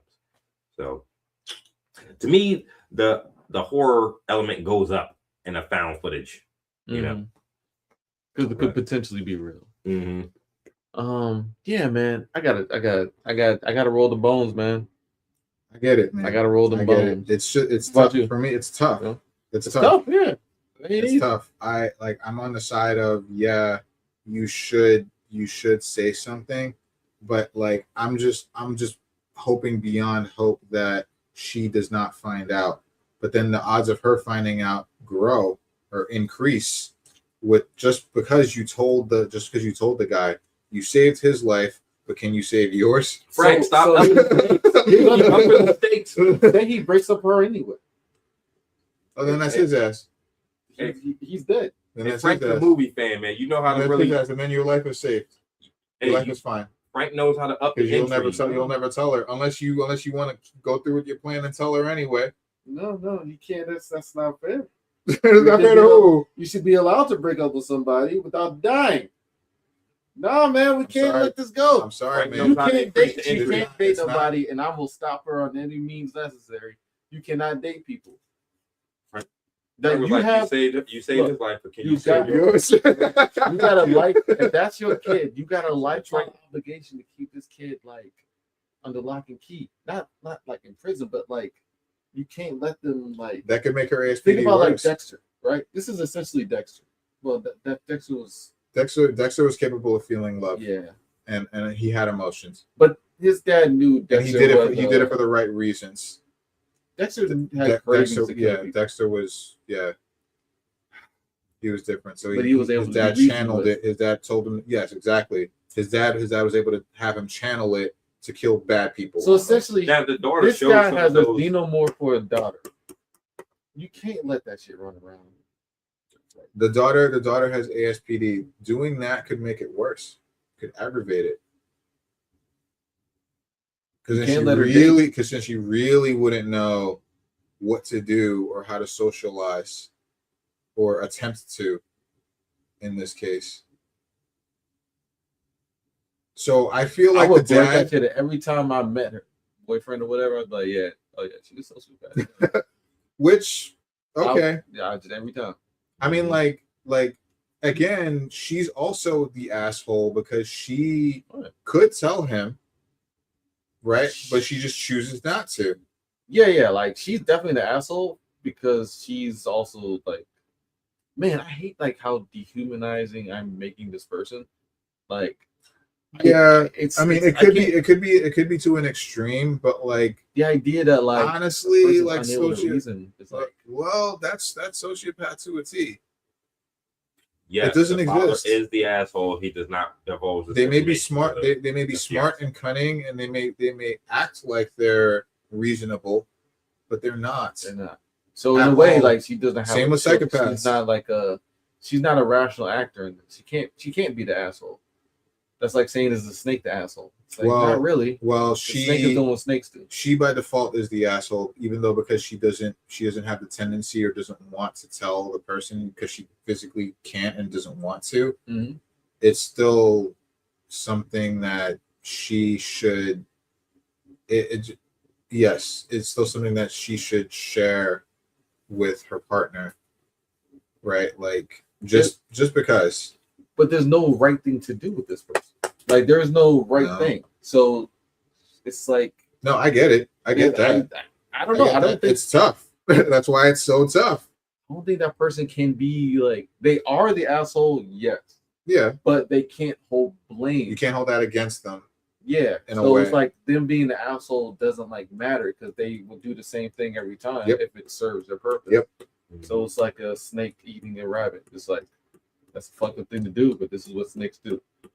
Yep. And so like it's up on the snake's trainer to like fucking Until Stop giving it ladder. the snake bites you and injects all its poison into you, Yes. and venom into you, and then you die as Yeah. a result. And the snake keeps going on doing its snake stuff. yeah, but at least you tried. It's noble. It's noble. It basically It's comes noble. down. It basically comes down to saving the life of the fiance and any future children. Mhm. You know, making that never happen. So you gotta make it Right. so like if they kill you, the grenade in your heart explodes And and kills takes everyone. everybody out. Cause like That's truly the conclusion of a movie. Like, you know, you tell her and you lock yourself in like a construction site or something. yeah, And you know, you battle to the death. She kills you, and then as soon as you have a pacemaker, but you like the she pacemaker stabbed has you, an but you're like explosive. holding on, you be like, I'm sorry. Dude, shit.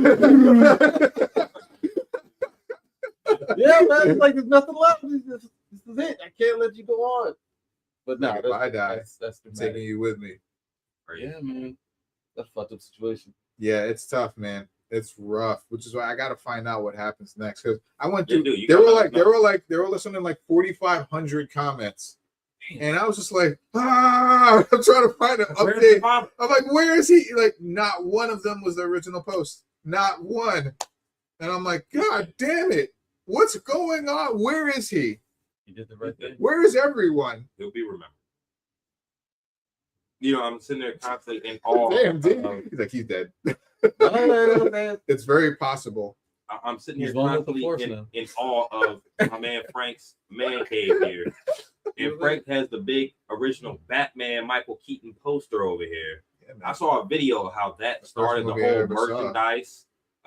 It was like a merchandise explosion. It's still like one of the top selling movies for merchandise. That movie made more money in merchandise sales than from movie. That's how it was back in the day, man. I remember having They I had didn't the make VHS tape with that sign. I had covers with that sign, pillowcases. I had a lunchbox with that symbol on there. Like, Yeah. I had a bunch toys. We definitely Shirts. have It was VHS. all branding. I had shorts with that symbol right there on there, man. Yeah, Like, yeah. I mean, everything. It's A all bunch of branding. merchandise. And that's with still that one of the Batman coolest symbol. bat And it's symbols still ever. classic. It's You're talking about the one of gold the best ones. bat Michael symbol, Keaton. the Mike, Yeah. yeah, you know. I'm just thinking of it because I keep looking to my right and it's just over there. It's there. Like, dude, just comforters with that shit on there. Like, Yeah, Everything. The branding was crazy. They also went super crazy with it in the second movie. mhm. Like they had bat everything. Like he had like the bat turntable. yeah. Yeah, like he had the bat turntable. He had like the bat. He had like the bat chairs. And in the mansion, not even in the bat cave. Right. Like in the mansion is bat everything. You know, it had like all the bat lights that were like when he was being signaled for the first time. you saw all the lights turn. It was all bat logos, and they all shone into one point to have the bat signal. And I'm like, he got it from his bat chair, and he walked across his bat foyer, and he set the bat symbol. And I'm like, damn, it's Batman everything. But even up to all the versions of Batman we've had right now, that is still probably the best and most classic bat symbol. Let's see, what did they have? They had the blue, they had the black, just all black. This one's outlined in gold. That's probably still the most classic and best one. What's the blue? Isn't that when he had like a gray suit with the blue? That symbol was not like in the 70s. It was black. Was it black? It's more akin to that suit, which is dark blue. Okay, dark blue boots and mask and cape and gloves, but the symbol has always been black. Yeah. I thought he had like a blue cowl at one point. Like, yeah, he did have a blue cowl, but the symbol was always black. Yeah. Except for the 1960s one. That one was blue. Mm-hmm. It was like blue everything, basically, except the gray suit. And then all the way up through, it's just been all black. Black. Yeah. All black all the time. So. And then like Ben Affleck's Batman, it's like the Dark Knight with the really fat fat bat on the chest. Yeah. It, like took up most all of his chest, but it was also black. Mm-hmm. Yeah, man, dope, man. Cool man cave, man. It's definitely Thanks, a cool month. Thanks, man. I appreciate it. Yeah, man. It's been a cool cast, man. Definitely for the first in-person cast in like what? Yeah. A year, 2 years? Yeah, right. Now? It's been a long time. We do this more often though. Like, Yeah. this is a good setup. Like, yeah. Maybe I should maybe next time I'll set up lights though, just to, because we have a lot of shadows. Yeah. But yeah, so good. Yeah, man. Any closing thoughts, man? Anybody? Good. Let me read some comments. Oh, thanks, Frank man. is always dope with the "Am I the assholes?" You know? Thanks, man. I appreciate it. But the father's dead. Damn, man. Hey, you kept with all the betrayal, but you betrayed her. Like, shit. Like I'm betrayed terrified. I'm terrified. I don't like. It's very possible. Yeah. It's very possible He that did she betray somehow found out and that he's not alive anymore. He She unalived. unalived him. Elon is not eligible since he's not born. I read that. Many of those backwards ideologies are being passed on. Conservatism, trad wives. Yeah. Like talking about. Yeah. We're talking about. Yeah, I mean that stuff is. They're still down. pushing all that stuff. Man. Yeah, it's passed down through generations. Like, when you see black kids and white kids playing together, those racial They hate that shit. tendencies aren't innate. They're kind of taught. They are taught. 100%. Per the slap, black women were and will remain pro Will Smith. I don't understand that. Yes, I agree, Dr. K. Go Will Smith. I don't understand that shit. Well, only me Because personally. he made real fun quick, of her. me personally, I Yeah. just respect Will Smith's body of work. Now I don't know him or Chris Rock.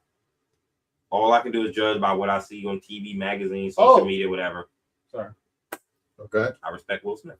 It was Tory Lanez, not the baby that shot Megan Thee Stallion. Okay.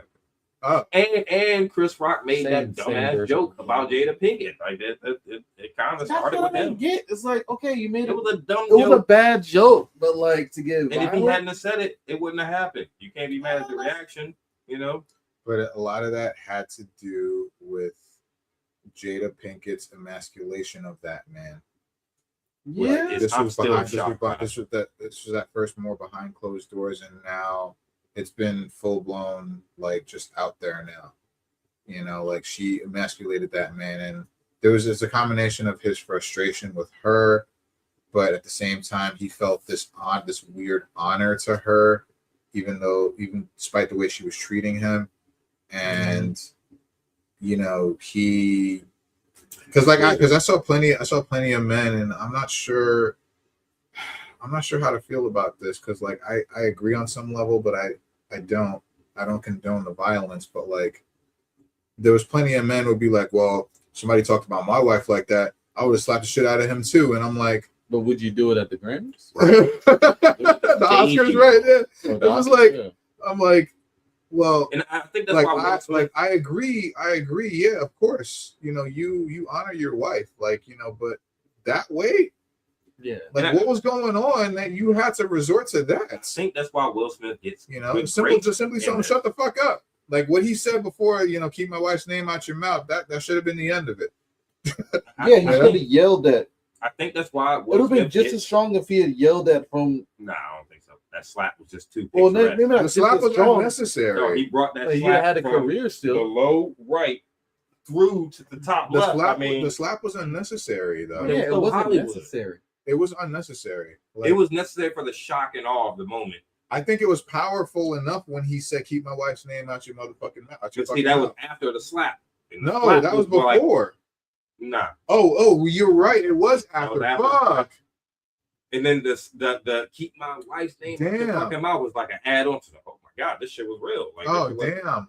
But Yeah. But if he didn't went on I stage think- and said that shit without the slap, I think it would have been just because he just interrupted think- inside that. And if he yelled at this nigga, I think the people physical would, part of it is where it just didn't make sense to me. Yeah. I think people would have It didn't looked click at Will to me Smith like, either. That's why I what the thought it hell was is a bit. wrong with I you? thought If that's you would have got severe up there and just cringe. yelled it. Because all that does is they already looking for a reason to hate us. They're already looking for a reason to say we violent. When one of our Let's see, top Will Smith. performers, the guy they love, does what they think we are. Like, I know that like it's not true, but it just gives them warrant.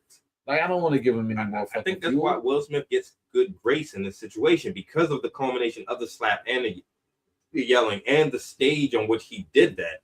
People were looking like, "Will, you okay? You know what I mean? What's he going looks- on with you?" You Because know? he looks crazy He doing got that more shit. sympathy than Chris Rock there for getting assaulted out there. You know what I mean? Because you think that nigga had. We feel like he had a mental break. Yeah, exactly, 100%. 100%. You're like, dude, what? I mean, because you just wouldn't. The stage you were on wasn't like y'all was backstage somewhere at a club or something. I mean, you're at the goddamn award show, bro, like in front of the world. That's why this nigga's in fucking blackballed. I don't know if he's blackballed, but like blacklisted. He but, like, did. Didn't he do? Not necessarily, but he hasn't. His career has Yeah, been he's pretty not stagnant really- since then. Yeah, pretty stagnant. Like, Didn't he Even do, like he won the Oscar later that night, and like now that That Oscar was will for the forever movie, be yeah. King Richard. Yeah, I was that about was a to really ask- good movie. I was about to ask, didn't he do King Richard after that? But no, No, he no, got no, the no, Oscar he got for the Oscar King Richard. for King right? Richard. Yeah, so that was the last movie he did. He finally won Best Actor at the Oscars, and it will always be with the asterisk because him winning the Oscar wasn't even the highlight of the night. The highlight of the night was the slap. And the snot coming down his face after. I'm like, yo, somebody get this man a napkin or a towel or something, man. He was sweating, snotting. I'm like, dude, Will Smith, when did that acceptance speech? I mean, it was a combination I of watched it. I sweat, think I tears, and watched snot on his to face. be honest. Just look at I the don't watch it screenshot like of his face giving us. this speech. I didn't watch the Oscars either that night. Like I woke up in the middle of the night going to use the bathroom, and then I checked my phone real quick, and that's what I saw. I was like, "What the fuck? Yeah, everybody was Like, on what that. happened?" I think my sister texted me. Oh, look at that people on Instagram. Crazy. Yeah, man. Yeah. Yo, happy Juneteenth, Yeah, everybody. happy Juneteenth, y'all. You know, definitely, man. Definitely a good Juneteenth cast. So Remember, y'all. Remember, always They want tell your boy, your daughter's boyfriend she's sociopathic. if you get so Remember that. Right?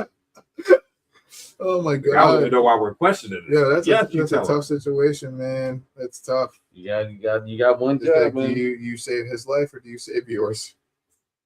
Hey, Frank's motivated. He's an innocent Frank knows how to man. up the intrigue on the thing. I'm He's an intrigued. innocent man. man. I want to see this movie. I have a short, man. Something my sister told me. Look, that's the tagline on the movie. Now you save yours. How can you save yours? You know. And it's not really. It's comparable on a light note, but my reaction was no. But yeah, just real quick. Uh-huh. All right, my sister told me a friend of hers passed away in a car nearby. The person was last seen with somebody who had their car, who they knew. And so they so my sister like finds out about this later from a friend. Friend sends a video of the police investigating, looking at the scene and stuff like that. And there's people talking from the video, in the video, talking about, oh, wasn't fill in the blank name driving that car? And yeah, and then the other person like, yeah, they were over, and they talk about the area where they saw this car with that person, where the body was found. So my sister's friend sends this video to my sister, and then my sister, and she says, and it's super suspicious of me because my sister's friend was like, yeah, I was out of town, right?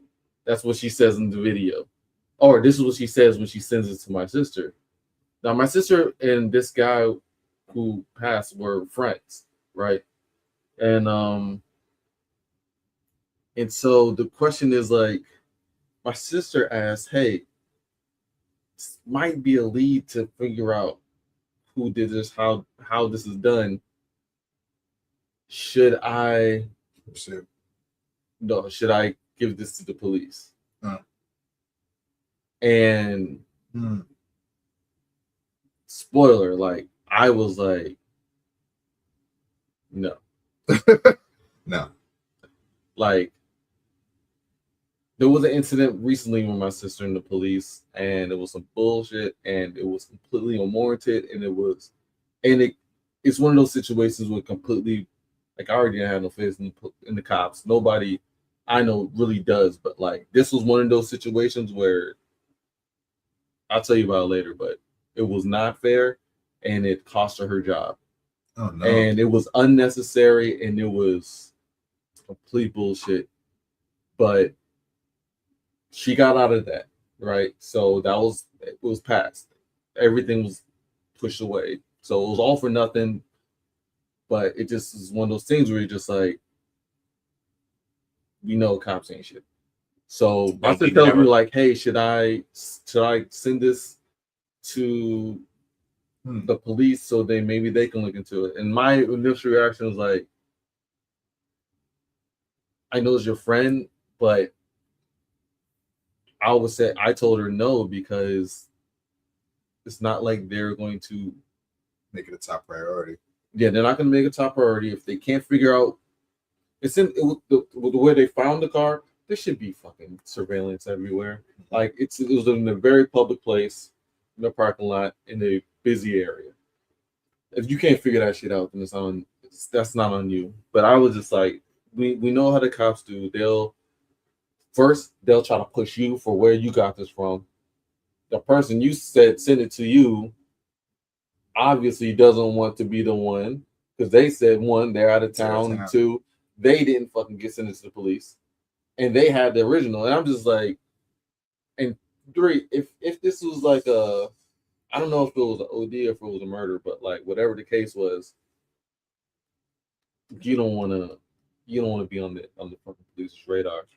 Just off of the bullshit. And I know that was your friend, but I would always be wary of being caught up in murder investigations or, police investigations in general, leave me out. Most likely you'd be a suspect. Exactly. Yeah. So all of a sudden that's a really high. Great way of putting yourself as a suspect. Yeah. And them, you already know that like the shit they did to her before was so out of fucking pocket. Mm-hmm. Yeah. But yeah, but that's one of those things like, yo, so I don't what do y'all think? Always be wary of police, regardless. Maybe that's goes back to that black telepathy. Mm-hmm. Like we have this innate awareness, or is it a fear? Not a fear of the police. It's more like it's a caution. It's a caution of the police, right? Like we're always cautious when the police are around. They don't really inspire confidence. And historically, they don't. And I'm not saying that just police in general, because I'm sure that there are some good, obviously, there's good apples and bad apples in every walk of life. But we've always had a healthy caution of the police. Even going back to childhood, I remember back in the day, one of the games was the run. When you saw a cop car would come, and people would just run. You scatter as kids, So I wonder what the cops thought of that when they saw that shit back in the day. Probably nothing. Probably get used to Probably it. aiming at us. It's like I can get them right now if I wanted to, I'm gonna also say no. I'm gonna also say no.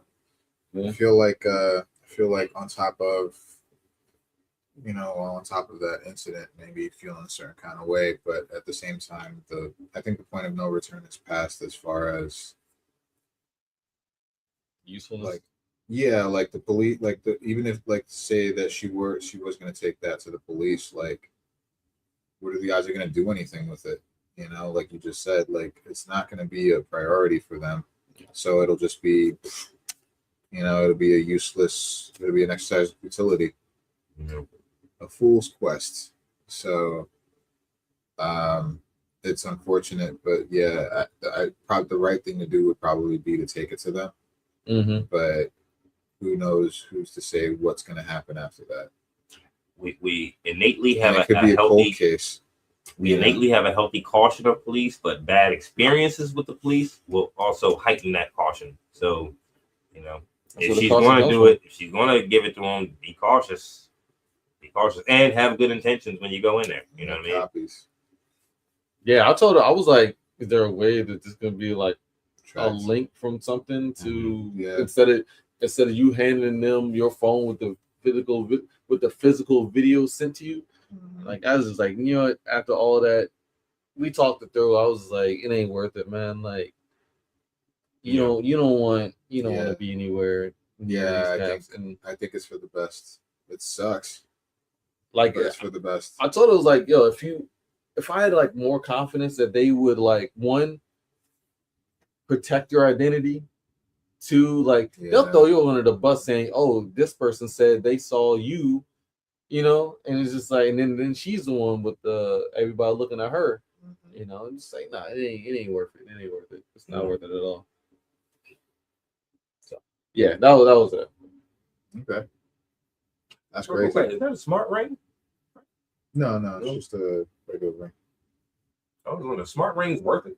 Don't they monitor like your blood pressure, heart rate, stuff like that? I had one.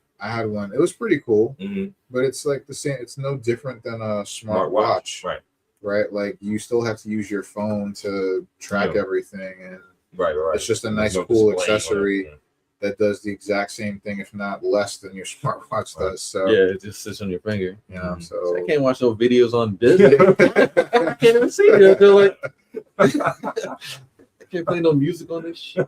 Yeah, I had one. A friend of mine actually gave me an Aura ring for free because he got two by mistake, and those are expensive. They're like $300 or something like that. But he got two by mistake, so he's like, "You want one?" I'm like, "Yeah." So he gave it to me, and I used it for all of like 2 weeks, and I'm like, I already have one of these. So I know how long I sleep.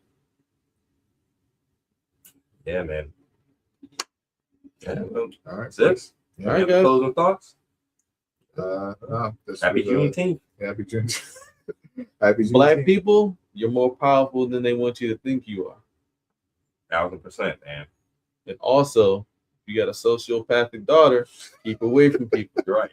Keep her away from me. Keep away from me.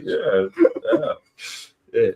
All right, guys. Well, yeah. Guess that's gonna take us out. All right, Joe. Yep. Peace, guys. Right. Thanks for Y'all be joining. good. Thanks, Dr. K. Always right with the good button. information. Bye.